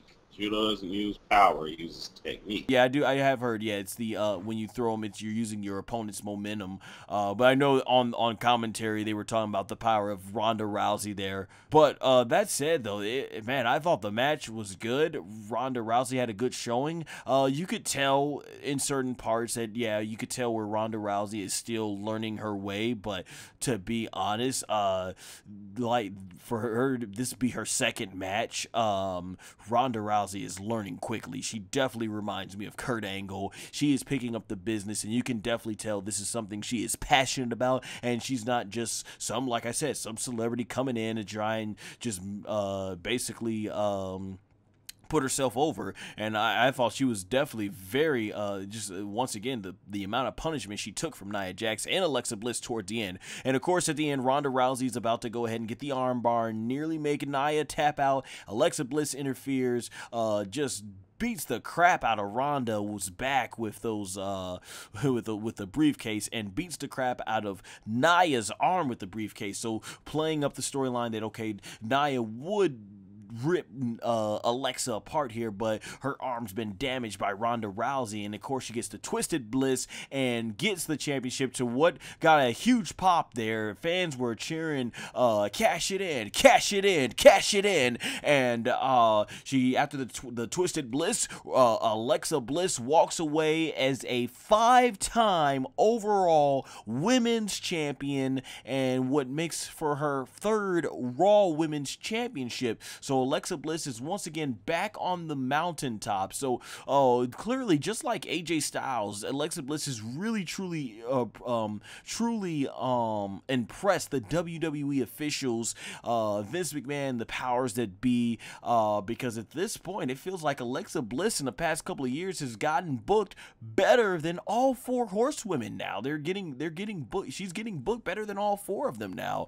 And that was the talk early on. It was like, it was all about, you know, the 4 horsewomen this, the 4 horsewomen that, and is Alexa Bliss just gonna fade into the background? And now it's like everything has evolved around Alexa Bliss. So we knew it was gonna come down this. It sucks once again that Nia Jax had to lose the title before she could have that dominant reign. But it's good that they are gonna hopefully take their time putting the title on Ronda. Ronda looked good, Nia looked good, this match was good. My thing is, like I said, I'm a fan of Alexa Bliss, but I just felt she didn't need it. I thought they could have really put this on another woman. Alexa Bliss has been, honestly, since she got to the main roster 2 years, she's basically been the champion for most of that, and I just kind of felt like she didn't need it. Once again, I'm a fan of Alexa Bliss, but I felt like we could have gone in a different direction here, but looks like we will be continuing once again another reign for Alexa Bliss, and looks like they're gonna probably do a Ronda versus Alexa Bliss match, as we saw on Raw with how they had Ronda do Kurt Angle so bogus. And then all those security guards, and they're taking Ronda off of TV for a while with the suspension angle. So we'll see where this goes. Hopefully we do get that Natty and Ronda Rousey match, because I definitely think that definitely has the potential to be really, probably, I think, what might be Ronda's best technical performance in the coming weeks. So man0001, I'll go with you. Once again, you are a big fan of Ronda Rousey. You too followed her MMA career. So what was it like seeing this match? And what is your thoughts on the results, as I know you are not a Alexa Bliss fan. You've been very vocal about that in previous reviews. My thoughts on it. My thoughts are like this. They're as follows. You know, no, I'm not a Alexa Bliss fan. You know what I mean? And it's not, and it's nothing against her. It's not like I hate her or anything else. I'm just not a fan of hers. I just don't get it. You know, when it comes down to her. I mean, she's got a good character. You know, much like Carmella, she's just, she's got a good character, but she's still vastly underdeveloped in the ring. You know, she's still vastly, not, not all of that smooth when it comes down to, when it comes down to her performances. And it's just like, you know what I mean? It's just like, come on now. And also, she's starting to remind me of Triple H from 2002 to 2005. It's starting to remind me of a reign of terror, Yeah, I've heard some people starting to make that comparison now. I mean, her storyline with Nia Jax is, pretty much a direct ripoff of Dave Bautista versus Triple H at WrestleMania 21. I mean, it is just pretty much it's pretty much a carbon copy of it. If you look at it, and a little bit of the Booker T in Triple H storyline, except that this time around at WrestleMania we had got the correct ending. Somebody's backstage, bodyguard hears their bodyguard / muscle hears the person with the championship talking trash about him. You know what I mean? And then on top of that, yeah, you have Alexa Bliss filling the Triple H role. You have Mickey James filling the Ric Flair role. You know what I mean? And then you have after that you have Nia Jax filling the Batista role. You know what I mean? And it's just like, come on now. Let's be more original. This right here is the female Triple H. Let's just call it what it is. This right here is what Triple H should probably envision for himself. What, Alexa Bliss is the female Triple H, or which one? Yeah, she's the female Triple H in terms of reign of terror. Yeah. Already a 5-time women's champion. Come on now. And I think Sasha Banks has had just as many title reigns, but hasn't lasted past the first defense though, right? Sasha Banks, and she would have definitely been worthy of winning that Money in the Bank. Sasha Banks is the Rock of the women's division. In terms of the way she's presented and everything else, yeah, she's the Rock of the women's division. Gets the title, doesn't keep it. She already has like the charisma of the Rock that took him like a good couple of years. It only took Sasha like a good year or two to actually like get that type of charisma. Yeah, I'm talking. Of course she has the charisma, but also she has she doesn't, but she gets the title, doesn't keep it long, and whenever she does, she doesn't get to defend it. She usually is there as a transitional champion to the next person. But as we've established before, The Rock is probably the greatest transitional champion in all of WWE history, because every single title reign he did ended up really meaning something, whether it was big business for WWE or helping put over another star.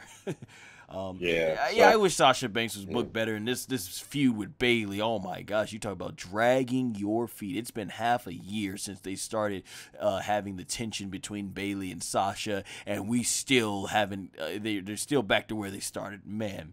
But hey, let's hear what you thought about the match, though, man. 0001 Ronda versus Nia. All right, I'm gonna get to that. That's just what that's what I feel when it comes down to Alexa Bliss. Because we have a pair of matches here. Number one, the way I feel about this match is this. This match was a great match to show that Ronda Rousey actually could do it. And as you alluded to earlier, she definitely has that Kurt Angle quality to her, where she picks this up very quickly. The only problem is she needs the right kind of character to fit that. She needs the right kind of character to fit that, and I think she should eventually turn heel. I don't think being a babyface is something that she that she should do. I don't think that she needs to go heel right now. Oh, I know, that's why I said eventually. I didn't say right now. I said eventually. Because I don't think being a babyface long term is going to work out for her. I think she should turn heel, and that's something she should do because, you know, in the UFC, that's part of what helped her sell a shit ton of pay-per-views. People wanted to see her get beat, you know. They want, you know, they did, you know what I mean. People want to see her get beat. They wanted to hear, they were there for the build-up, and they wanted to see her get beat. And everywhere she went, she carried a lot of momentum heading into all of her fights. Like pretty much from the Miesha Tate fight, the first one in Strikeforce, all the way up to her fight against Amanda Nunes, carried a lot of momentum, and you know, and she continues to carry that momentum into the WWE. And it's like, you know what I mean. It's like with her, you know, she definitely should turn heel eventually. But her athleticism and her ability to work in the ring is great. It's great, you know. And you know, and big ups to Nia Jax too, for helping help make this match what it was, you know, because Nia Jax is also an amazing performer, and she's vastly underrated. You know what I mean? People look at her and they say, "Oh, she's so big and powerful, and only there because she's Dwayne's cousin," which, you know, yeah, you know, that's true, but she's also a person who's earned her spot. She's also a person who has put her, you know, who's also, you know, who's put in the work. She's not there because oh man, she just, no, you know what I mean? It's not, it's not a shitty situation. No, she's there because she's talented. I mean, otherwise they could have just relegated her to some other spot, or really just kept her in NXT for a billion years, and that's that. You know, yeah. and paid her a premium price, and that's that. But no, Nia Jax is definitely a good performer. Well, you know. Yeah, well said, man. That's one of those things a lot of times what I feel like about like these second or third generation superstars that come along. Like, yes, their family is what gave them an easier time in WWE, but it's up to them. It gets them to the dance, but it's up to them to stay at the dance. Like Charlotte Flair, like, yeah, being the daughter of Ric Flair definitely was a huge help in getting her into business, but I feel like it is Charlotte herself as a performer that has really kept her where she is in terms of the way she's been presented as a star, and I feel like that's really what it comes down to. You disagree with that, man? 0001? Funny you should mention Charlotte. You know what I mean? She could always be like her brother. You know, that guy, the Undertaker, beat up David Flair. But yeah. But yeah, my point is, I just feel like a lot of these, that's what keeps them there. She could be like that, but she could be like that, but instead instead her work ethic and her natural ability is what keeps her there. I mean, there's always people out there who are not as good as their famous relatives when it comes down to me. Look, TNA had Lacey Von Erich, you know, and Lacey Von Erich, very nice person, you know, very beautiful, very nice person, but she's just not, she's just not talented at pro wrestling. I mean, you got to call a spade, and this right here is a spade, my friend. I got you. Yeah, it's really up to the talents. And before we let SMP go here on this match, I just wanted to wrap up on my thoughts on the match. Was just something that I wish Ronda, like, I know she comes out and she smiles, and they've added that now with the commentators saying a storyline about her coming out and smiling. And then once, she basically rips off. Fun fact, Vince McMahon likes all his baby faces to smile nowadays.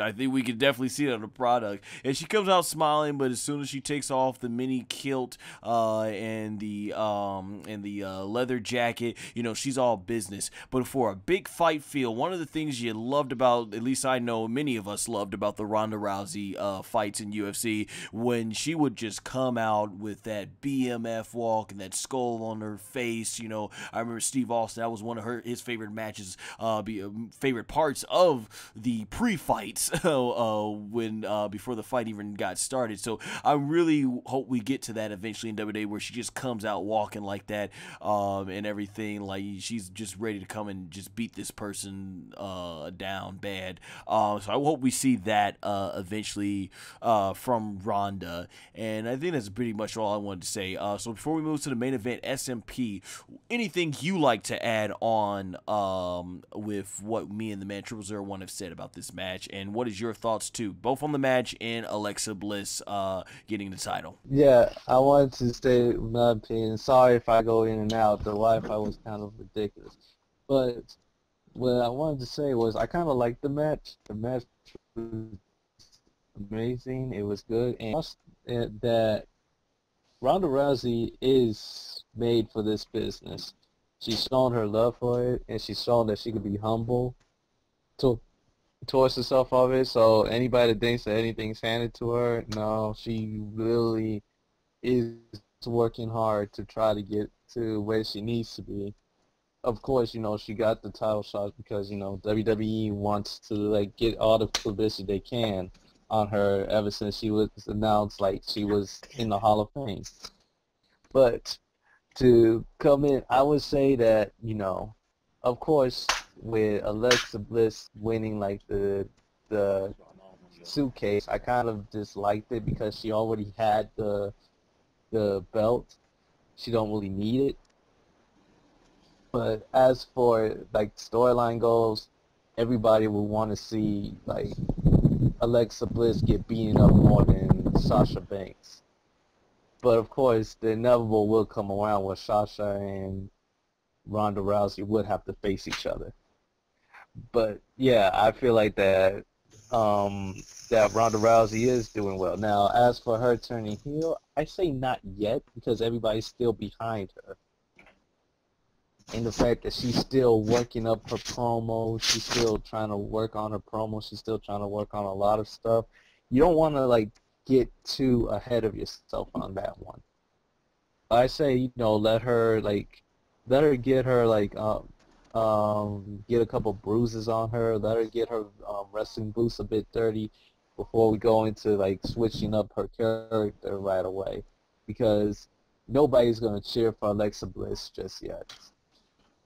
Well said, and that was the other thing I had forgot. I was just going to say, yeah, I definitely agree with both of you that I think the heel Ronda Rousey is definitely where I think a lot of the big potential storylines, especially when her fellow horsewomen That's come where the up. money is. Yeah, when her, It's gonna come, though. especially when her fellow horsewomen comes up. Yeah, I just think they can take their time because at the end of the day, Ronda Rousey, I know there's been something came out about that she may have signed a 1-year deal, possibly something that Ric Flair may have said or something, but I don't know how if that what I don't know. you take it with a grain of salt. We love you, Nate. Woo!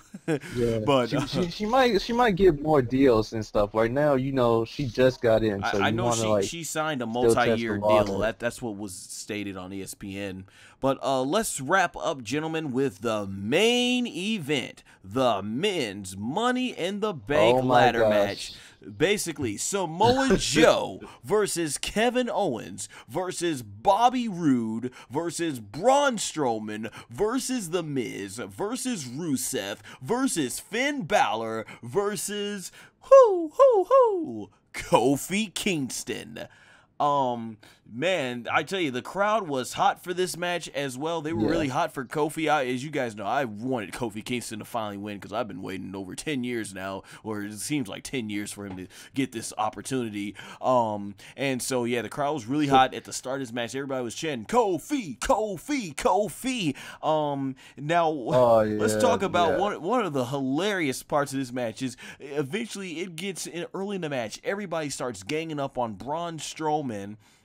And they literally bury him in the ladders to take him out. And, you know, I'm seeing this from the perspective. The Miz comes running down the aisle while everybody's trying to finish off Braun Strowman and immediately goes ahead and climbs up. And I'm like, that's the smart thing to do while everyone's while everybody is distracted. Man, I was cracking up. We all were cracking up. And then Samoa Joe comes running down. And I've always been been really impressed with Samoa Joe, you know, because it really goes to show, despite his size, you see how big, I mean, how fast he's able to move. And I saw it right there in person, man. Dude. And the crowd was red hot for Joe. Even on the pre-show, every time Joe came near, everybody was chanting, Joe, Joe, Joe, Joe, Joe. So that was really cool. You had a lot of great action with, you know, Kevin Owens teasing the big spots on the ladder.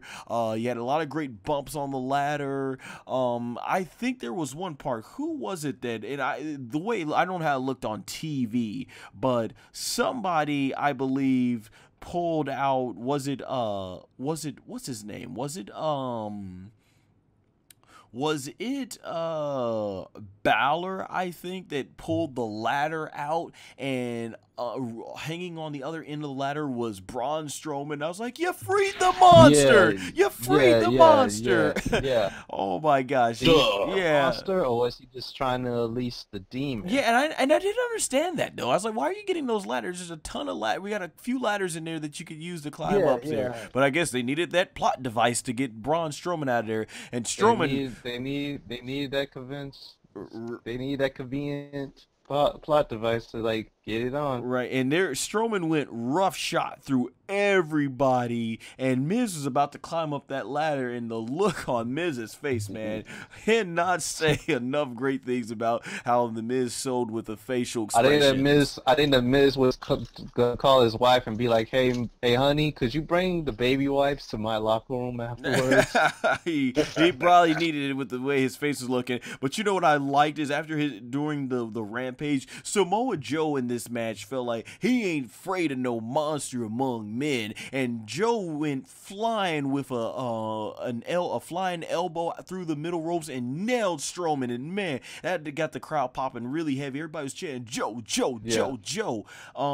That's what I like about Joe, man. He's just an all-around badass. Yes, man. He's the most athletic, big dude, and he doesn't run from anybody, man. Yeah, that was awesome, and I want to say it was. We'll get to that when it's my turn. Oh yeah. The music was fans were popping loud for the entrances. We were all singing the glorious. I won't give in till I'm victorious. I apologize for the awful singing. I'm just having some fun here, guys. But yeah, we had so much fun, you know, during the entrances. That's what it was about, you know, like when Finn Balor came out, we all did the whole thing, you know, when you raise your hands in the air and stuff like that, and that was cool for me. First time I got to experience that. When the New Day came out, we had a great time saying the "Don't you dare be sour." So, I mean, there was a lot of fun, definitely with this. And like I said, every time Kofi Kingston was coming close to winning, especially when he like jumped off and did the trust fall onto everybody was going crazy. Yeah, I was really rooting for Kofi Kingston to win this. There was the cool epic moment where Rusev ended up in everybody was chanting along with Aiden English on the Rusev Day. Man, it was a lot of fun. But of course, when you had Rusev, he got the double accolade on, I believe it was Rude and Kingston. And then The Miz comes in trying to do the Skull Crusher finale, but he gets him on top of them and does the triple accolade. Man, everybody was chanting, Rusev Day, Rusev Day. And I can tell you the fans all around the arena, we would be going up to people in shirts and we'd be chanting Rusev Day and saying, Happy Rusev Day, man. Rusev is over, which is why I'm very glad to see him finally getting his first WWE Championship after SmackDown. He needs a face push, like, instant. Which, you know, they've been kind of pushing him more as a babyface lately. He had, outside of the time Lana, which I forgot to mention that I enjoyed that dance battle. One of the things I did enjoy to the build up to Money in the Bank was Naomi and Lana's dance battle, and then how she tricked Naomi into the neck breaker. There's about the last heel thing we've seen done. And maybe Aiden English is kind of still being the heel type.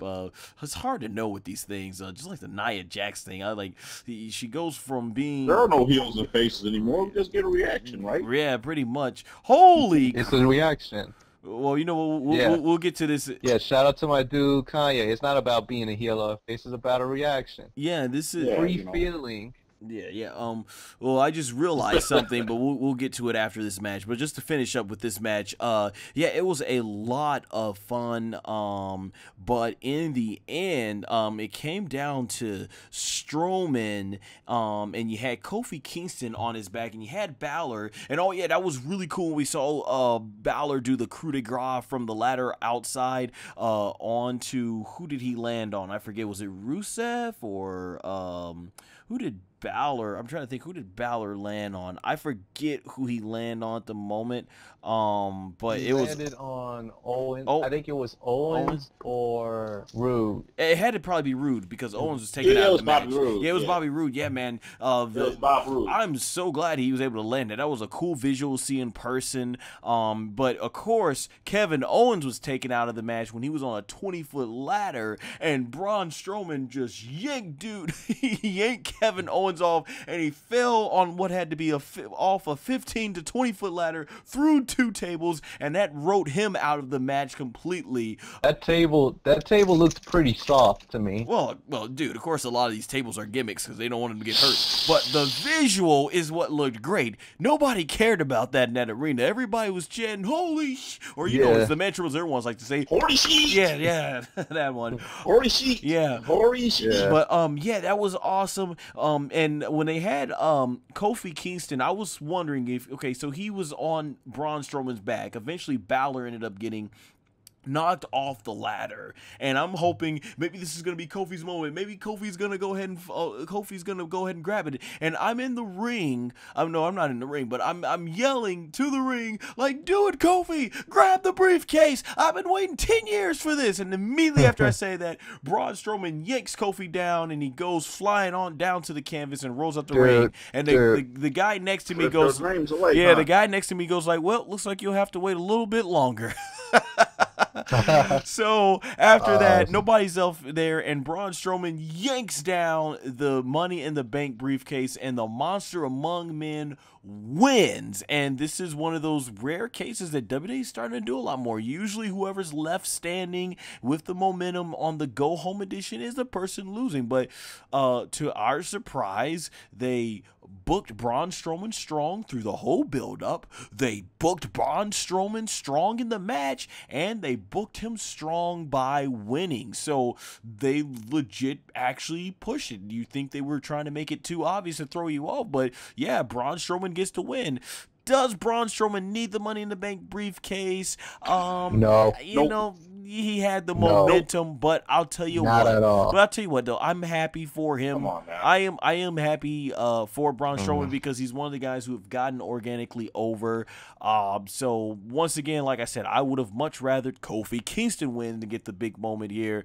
But even though it was still a good, fun match, not the best Money in the Bank ladder match, but it was still fun. And hey, I'm happy for Braun Strowman, but I just felt like, I don't know. I feel like you could still get the title on Braun Strowman without going there. Hopefully, Braun Strowman ends up being one of those champions that pulls the RVD and John Cena, where he announces it ahead of time, because I don't think Braun Strowman just come on, you already had Braun Strowman lose clean to Brock Lesnar after one F5, so for him to take the Punk way out and cash in, which works good for heels, but like, come on now, it would really put him over stronger. The Punk way? Which kind of Punk way are we speaking here? I'm talking about the cowardly heel way.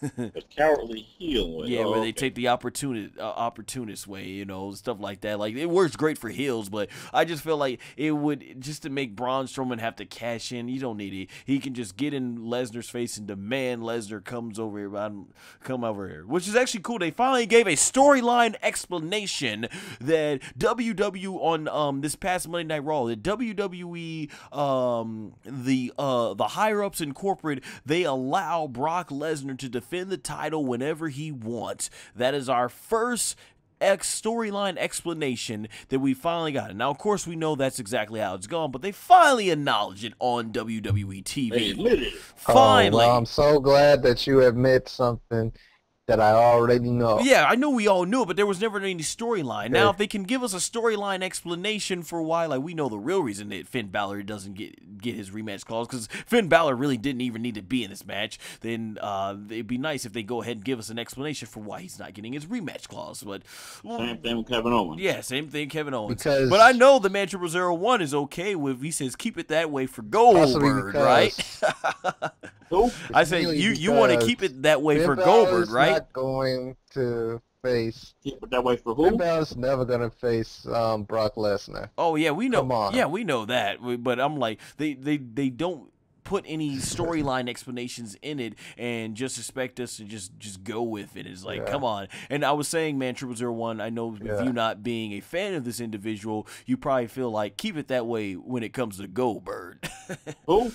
Okay, there you guys go. Yeah, the man 0001's never been a fan of Goldberg. But overall, I like the match, and yeah. I don't know who you're talking about. I can't complain it. Yeah, we know you don't like Goldberg. So anyways, that is my thoughts on the match. It was definitely a fun match. I just wish Kofi Kingston would have finally got his moment. At this point, it looks like they're never going to actually get they're never actually going to give him his moment, and unfortunately. That being said, SMP, I'll let you go on. What was your thoughts on the match? As we can see, you don't like the winner they went with, but what did you like? How did you like the match? I like the match good. It was good. It was entertaining. You know, it did what it was supposed to do. It was almost as good as, you know, both the Royal Rumbles, honestly. You know, and of course they made Braun Strowman look like the beast that he is, the superhero that he is. But that's the thing. Why have him win? There's so many other people that need that briefcase more than Braun Strowman. I mean, he's Braun Strowman. He don't even need to add. He don't even need to, like, use a contract. He'll walk through and he'll be like, I want a title shot. And you're going to be like, done. Yeah. It's like, why? I mean, we all know that he's Vince McMahon's boy because he's everything that Vince McMahon wants him to be. You say title shot, you got to say title match. You gotta understand. Yeah, if rumors are believed, if the rumors are believed, Braun Strowman found that out the hard way, or no, wasn't it Mick Foley that broke that story? Yeah, if we according to Mick Foley, Braun Strowman found that the hard way when he had to face Vince McMahon for that. Okay, we'll freaking let the whole thing pass. And this is me talking. I'm just an average college guy. So here it goes. If Braun Strowman gets freaking restless and wants to face Brock Lesnar immediately, to get a referee, drive all the way down to Brock's ranch, breaks down Brock's door Triple H style, fights Brock, have the referee freaking make the contract match legit, pins him down, and wins the title, then I'll be like, okay, WWE finally did something genius. I know that's not what they're going to do, but that's what they should do. Similar to like the 24/7 rule with the hardcore. I agree, dude. I wish they would do something like that. Yeah. That, you could build it up. Yeah, they never did that with the Money in the Bank. All this time, like anywhere, any choice, like they've never done like the 24/7 hardcore rule with that. So it's like it only counts when you're at the show. I wish they would do something like that. Yeah, exactly. They should do something like that. That way, you could like make Braun Strowman even more of a beast and give him more hype. You make Brock's possibly last match mean something. You could build up the freaking heel heat with Roman Reigns, because he could be bitter and upset, because technically he beat Braun Strowman, but Braun Strowman did what freaking Roman Reigns could not do in a legit match. All these chips could be aligned. Kevin and Finn could have their own thing. Once Roman does his sleazeball stuff and beats Braun for the title, they could go after Roman. You see, I just did something that half of creative didn't do, and I'm not even getting a check for it. Well, I'll tell you who is getting a big check from Fox and WWE, and it's probably for that reason they feel like they don't have to go ahead and put that much effort that you just put in there, which I know from the way you wrote that out was not much effort. Now, of course, there'd be a lot of, to do something like that, you got to get Brock's approval, or you got to come up with something else, or you have to spend the money on it. But of course, they're going to have they'll have more than enough money to do that with the money they're going to get next year. Yeah, they would, but because Brock is very antisocial, he probably wouldn't. But then again, like, you don't even need to put him in his own house. Yeah, they can always go out to some vacant location and rent it out or so. Yeah, exactly. They definitely will have the funds to do these. That right there will be like a must-see moment, and it will like bring all the eyes on them if they did do that, and that gives them something new. Because now we already see people cashing in the middle of the pay-per-view. We already see people carry it out through All In. Why not do something more unique and better? And why not have it where you got a storyline on it? Because Brock is going to leave regardless. Why not him leaving it with something epic? And why not do something that's going to build up more of these characters and give them a reason? That way when Roman does turn heel, it be for a reason. That way when Finn Balor and Kevin Owens do face these guys, they face them on a level that's equal to them, and that they have a chance. Why not do something like that? I got your answer to your why nots, because next year, with the $1 billion+ they are apparently reportedly getting in, they probably feel, why not stay the same? They've got a guaranteed sum of money coming in, so yeah. But it only takes one person to say that they on the left side. Hey, dude, I agree with you. As Shawn Michaels would say, what's my motivation? There you go. Yeah, that's the thing about it. So, unfortunately, WWE understands they can do whatever they want because they've got the Fox deal, they've got the NBC, they've got the NBC Universal deal, and they got the Saudi Arabia deal. Between all that, that's what is that, like over $2 billion+ they've got already guaranteed. Yeah. It's unfortunate, but it is the truth. But man, that was a great layout, SMP. I totally agree. That would be epic. Just to say that, hey, screw WWE in the storyline. Screw WWE corporate letting you get away with what you're gonna do. I'm just gonna come to where you are and take the title off because my briefcase basically says you're gonna get these hands. Whatever. Yeah. That was good. He should bring Cain Velasquez with him too. Oh wow. Oh yeah. Just to make sure. I wish they would do that, man. That'd be a perfect. And all they gotta do is just credit me in the credits, and also just give me like some lifetime tickets to their pay-per-views. Hey, Plus hotel. Hey, man, Triple Zero. Let me be your lawyer. I'll make sure to get you more than that. Exactly.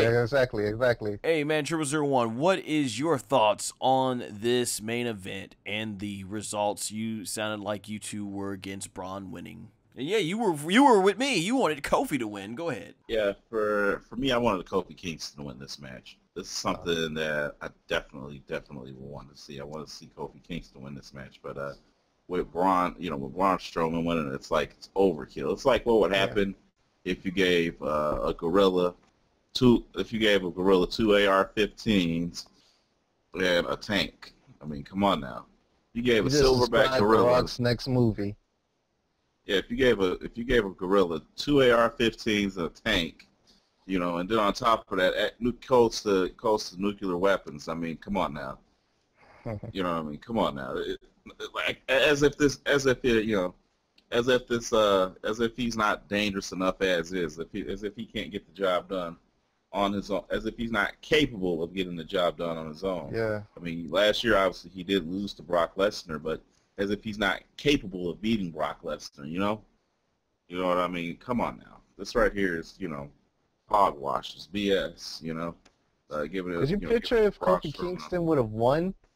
Dude, that would be an ultimate storyline for New Day. The reaction would have been, they would have blew the roof off the All-State Arena. And I would have been marking out so much. And you know they would have rained down the "you deserve it" chance, or as SMP often says should be "you earned it" chance, because man, I think everybody, it would have been such an emotional, reaction. I'll say that. Same thing. And then like Kofi could legitimately go heel and be like Hollywood on like the rest of the New Day members. Yeah, I'm not even so sure I would even want the New Day to actually break up. I think a mutual split would be fine. Well, I don't think that, but they could be like it's our championship, so they are like could share like the championship or whatever. I don't think. Or the New Day could just stay together. It's like, you know, not as a tag team, but it's more so a faction. You know? Faction. Because, you know what I mean, and have you know, have Kofi win the Money in the Bank. They could have Kofi win the Money in the Bank and eventually the title, and then they could have had Big E. You know, then they could have had Big E win the Intercontinental Championship, go to Raw, win the Intercontinental Championship, but keep the but still keep him as a member of the New Day, and have Xavier Woods win the United States Championship. And have him still as a member of the New Day, and have all it like the Four Horsemen type of stuff. Have it more so an expansion, you know, as the New Day is expanding to other brands and stuff. So and Xavier Woods has gone on record too that he said he doesn't even care if he doesn't win the title. He wants to see, his goal in WWE is to see Kofi Kingston win the WWE title. Yeah, everybody pushed for that because Kofi Kingston earned it. He been in the company for a good minute, almost 2 years. He been through a lot of stuff, you know. For sure. Yeah, you know, so he should have some type of stuff, but yeah. But hey, gentlemen, we have gone over 2 hours. I don't want this to go on too much longer, but it sounds like everyone enjoyed the Money in the Bank ladder matches. But I do need to conclude that, ironically, you guys are going to crack up at this. But first, let me just go ahead and say, was it the... No, we already covered that. So, yeah, we... ironically skipped over one match. We totally bypassed it and forgot about it, and we can't finish this. There was a match, and we forgot the big dog, Roman Reigns versus the modern-day Maharaja Jinder Nobody liked it. Mahal, which I enjoyed singing. I enjoyed singing along with. Boring. I enjoyed singing along with what was it? One of the Singh brothers during that. So okay, here's the thing. It's up to you, gentlemen, to give us the recap on this, because our friend actually of the Too Sweet cosplay group, Steve-O, and his girlfriend Raquel, they were there. They had arrived before, a little bit, like right as the first match was starting. He texted me, and we were all in our seats, and I said, "Hey, I'm gonna I'll go ahead and visit you during the Roman and Jinder match." And sure enough, as soon as the graphics came up, I'll tell you, from the live perspective, the crowd in Chicago booed and didn't give this match a chance. But there were so many people in my section that got up and just left. Just when the graphic came up, I got up myself. And as I'm walking through the lobby is packed with fans everywhere. The amount of people that got up to go to the bathroom or the concession stands, me trying to wave myself through the WWE universe that just got up during this match. It was incredible how packed the lobbies were during this match. I saw a bit of it. I saw the fans booing. See, the thing about me here is, just me personally, WWE, they like to spin it as they are in the reaction business, so I feel I'm not going to give the best way. And granted, I have no issues with Roman Reigns. I like Roman Reigns. Obviously, I'm not the biggest fan of him, but I do consider myself, I'm a Roman Reigns. I'm a fan of his work in the ring and some of the programs that he's been involved with. I'm just not a fan of the way WWE books him and presents him. Like they try to present him as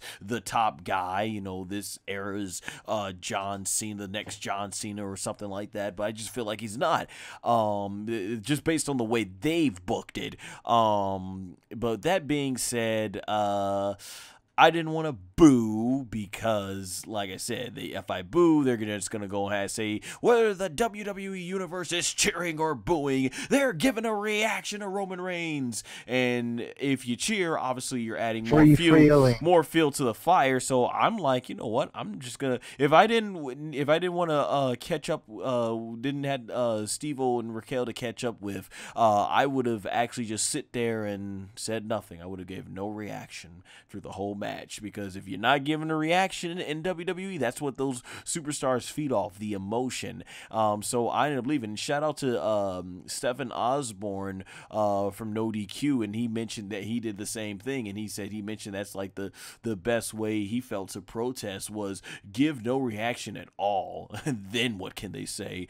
But no, the best way to protest is to keep your money in your pocket. No, that's true. That's actually very true. Yeah, that's true. That's that. If you're at the event, yeah, that's true. The best way is not give them the money at all for the events. But that's probably the second best way. But with that said in mind, yeah, we took this time just to catch up, and we were upstairs, way up there in the Allstate Arena in the lobby that they had. So we're looking through the curtain and looking at the crowd reaction. They had every chant going on from Cena sucks, let's go Cena sucks when he's not even in the match. They're chanting CM Punk, of course. They're chanting you still suck. This match is boring, and just not giving these two guys a chance at all. So we saw it from afar, and then basically as soon as the match was over, I went back down to the lower level in my seat. From what I heard, this match, not to believe what the fans weren't going to give it a shot in Chicago, but I heard that the match wasn't bad. From what I saw, I know Roman got the win with the spear at the end. It didn't look bad. It looked like it looked like your standard Roman Reigns typical match. But anyway, hats off to Roman Reigns working through that as always, and Roman Reigns and Jinder Mahal, I feel, are definitely two hard-working individuals. So I've got nothing against them and all that stuff, but it's just like many fans, I'm not a fan of the way they were presented, like, Jinder Mahal, the way they presented Jinder Mahal last year. They didn't gradually build him back up. They just had him going from losing all the time to WWE champion. And Roman Reigns, like they try to present him as the top baby face, but you still do all these things where they try to change crowd reaction. So I didn't watch that match. That's basically giving you guys what it was like there in the arena. Therefore, I'll leave it to you two guys, themann0001, SMP. You both can, whoever wants to go first. What was this match like watching on the network? Man. Oh boy, yeah. Go ahead, say it. Boring. It's boring. It's basic. It's as basic as watching VH1. Bad Girls Club meets Love and Hip Hop meets whatever else is it. It was basic, okay? First off, this was just another body for Roman Reigns to show, oh, he's still the big dog. Big dog that still can't sell out a main event on WrestleMania. Second, okay, good for the Jinder Mahal. Glad that he's been put on the market for all these years. But yeah, it was it was nothing. It was just like with the Lashley versus Zayn. It was just there. It's just there. If this was a one-night stand, you wouldn't even have them sleep over. You'll just take them home. It was just there. That's what you would explain. No, I don't like you as a girlfriend.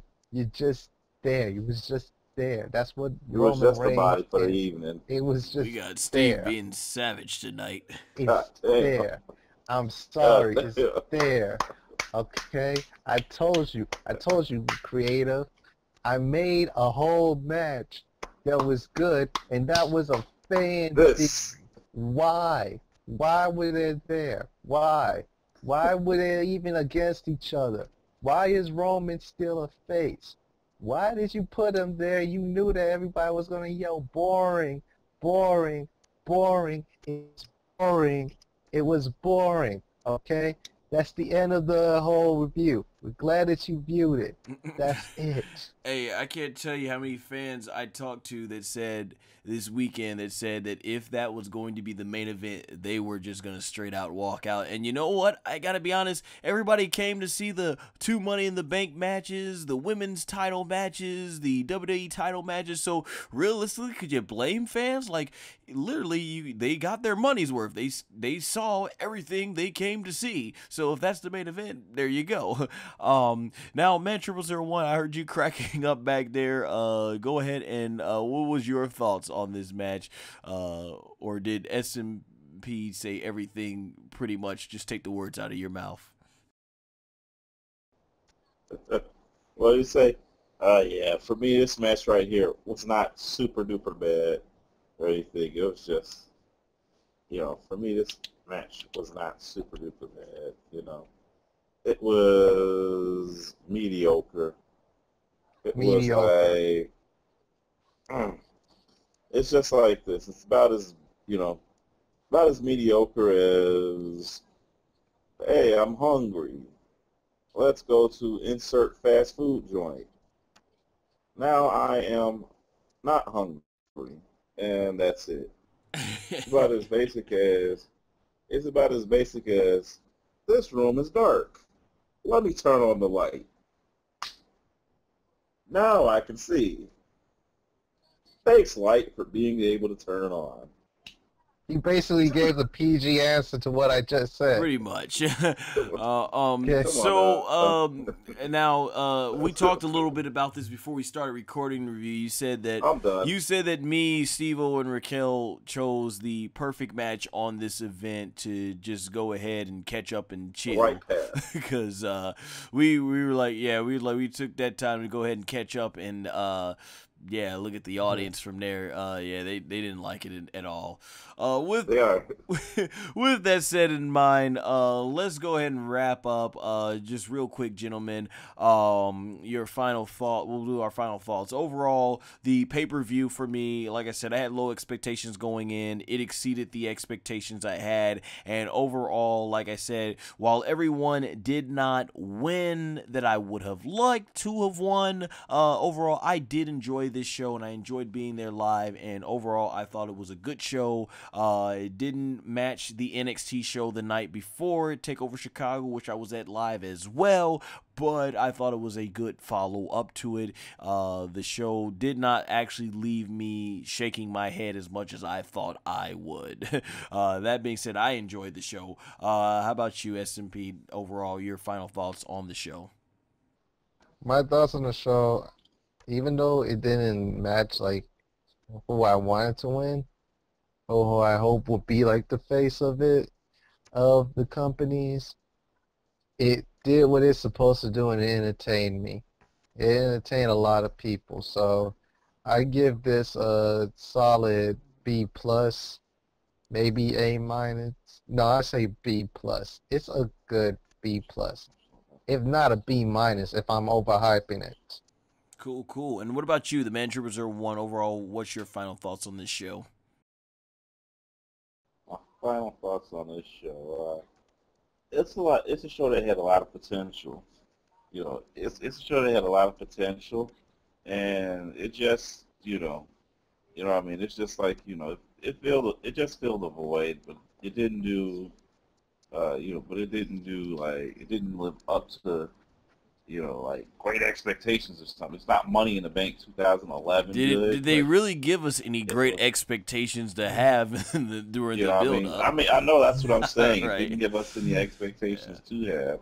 That's number one. Number two, it's just like this, Come on now, you sit up, you sit up there and you have this, you sit up there and you have this show, and you don't do anything with it. You just have, all these things on there. The matches that were supposed to deliver didn't deliver. And then on top of that, you have your biggest pay-per-view. You have your biggest mainstream signing right now, Ronda Rousey. Go out there and job the fuck out to lose to Alexa Bliss. You know. And, Well, you she know, didn't lose. He didn't Yeah, lose. she won her match via Nia Jax disqualification. lost. Oh, okay, she won her Okay. match via disqualification, but still, she didn't get the title, so she didn't get the belt. So that's just what that is. But yeah, she doesn't get. And then you have But that's Nia kind of Jax good go out because you there. don't want to give it to her too soon. Mm-hmm. You know, it is, but it isn't. You know what I mean? Because Ronda's whole, Ronda's MMA career was built on. She got a championship really early, like within a year of her MMA career. So it's like, yeah, you know. And she then used that to propel herself to where she is right now. So, you know what I mean? It's like, what you know what I mean? In certain cases, you don't want to get the title too soon, but in other cases, it's like, in this case, putting the title on, you can't put the title on her soon enough, you know. But, and then you have Nia Jax have the job out as well, you know. You have Nia Jax come out, and she has the job out as well, so it's like, yeah, and then you have Braun Strowman get the Money in the Bank briefcase. It's like, come on now. It's like giving a rich person $1 million. It's like giving a billionaire $1 million. What the hell are they gonna do with that? You know? Eat a lot of hot wings. You know what I mean? Eat some hot wings. I don't know. I don't know. Just shove it in a bag, keep it there. You know what I mean? It's like, come on now. I mean, I get what Come you're on now. coming from because at the end of the day, most of the people that won already had it or didn't need it. Yeah. Unless, you going with my storyline that I just pitched, and if so, Mm-hmm. you could Oh, get yeah, cool. you could get the Ravishing 1009 over here. Yeah. I mean 1001 that's gonna represent me, and we can Yeah, talk the about man. numbers and stuff, but still, But yeah, again, like I said, we're gonna make sure you get. Let's see. I'm gonna make sure you get that. Make sure you get yeah, some nice benefits and some good. yeah, exactly, But exactly, well, let's see exactly. when you get that storyline laid out when it comes down to it. But still, come on But now. And then exactly you what have, I'm stating. and then you have, but then you have then after that you have, the AJ Styles and Shinsuke Nakamura match. I mean, I wish they would have put the title on Shinsuke Nakamura. Yeah, I Honestly, I feel do. like they should. They should. Shinsuke is a main player. You build him up to be this big star, and then you just let him down. And And I you're hope doing that this with a lot of. AJ Styles gets to main event as the WWE champion sometime here. Yeah, exactly. Another Yeah. thing, man, they don't main event the champion, which is one of the things that CM Punk been complaining about the most. Is like you don't main event the WWE champion anymore. Well, Yeah. there should You be main event no reason every that he single should be able person. not to main event Extreme Rules. Yeah. There Yeah. is no, AJ Styles needs. unlike No, this, you can make an excuse that, hey, Money in the Bank should main Unless event, but there is no, with Brock Lesnar not apparently coming back until SummerSlam, there's no reason now for him to there's no reason for him not to main event Backlash. Yeah, that's true. Mhm. But it depends on how they're doing this, because they might just, have it where Raw is just the Extreme Rules and, SmackDown is Backlash, which will give them enough time to, like, recuperate their body and stuff, but we don't know how this is going to be. Very true, but we're almost at the 2 hours, 20-minute mark here, so I don't want us to go ahead and drag on too long. Hope you all out there, whether whatever you do as you go about your daily lives, whether it be just driving, long commute, or working out, you've enjoyed this audio content of 2 hours plus to listen to. With that said in mind, let's go ahead and end off with plugs. SMP, do you have anything that you would like to plug? Do I have anything I'd like to plug? Let's see. I mean, I have my Instagram, you can follow me on SMP Raw or Twitter, SMP Freak, and let's see, you could follow me on my SoundCloud, SMP Freak, if I ever post anything up, and it's nothing really much I like to plug, Cool. Well, if you got a quick pay account and you just want to give me money, inbox me and we could talk about that.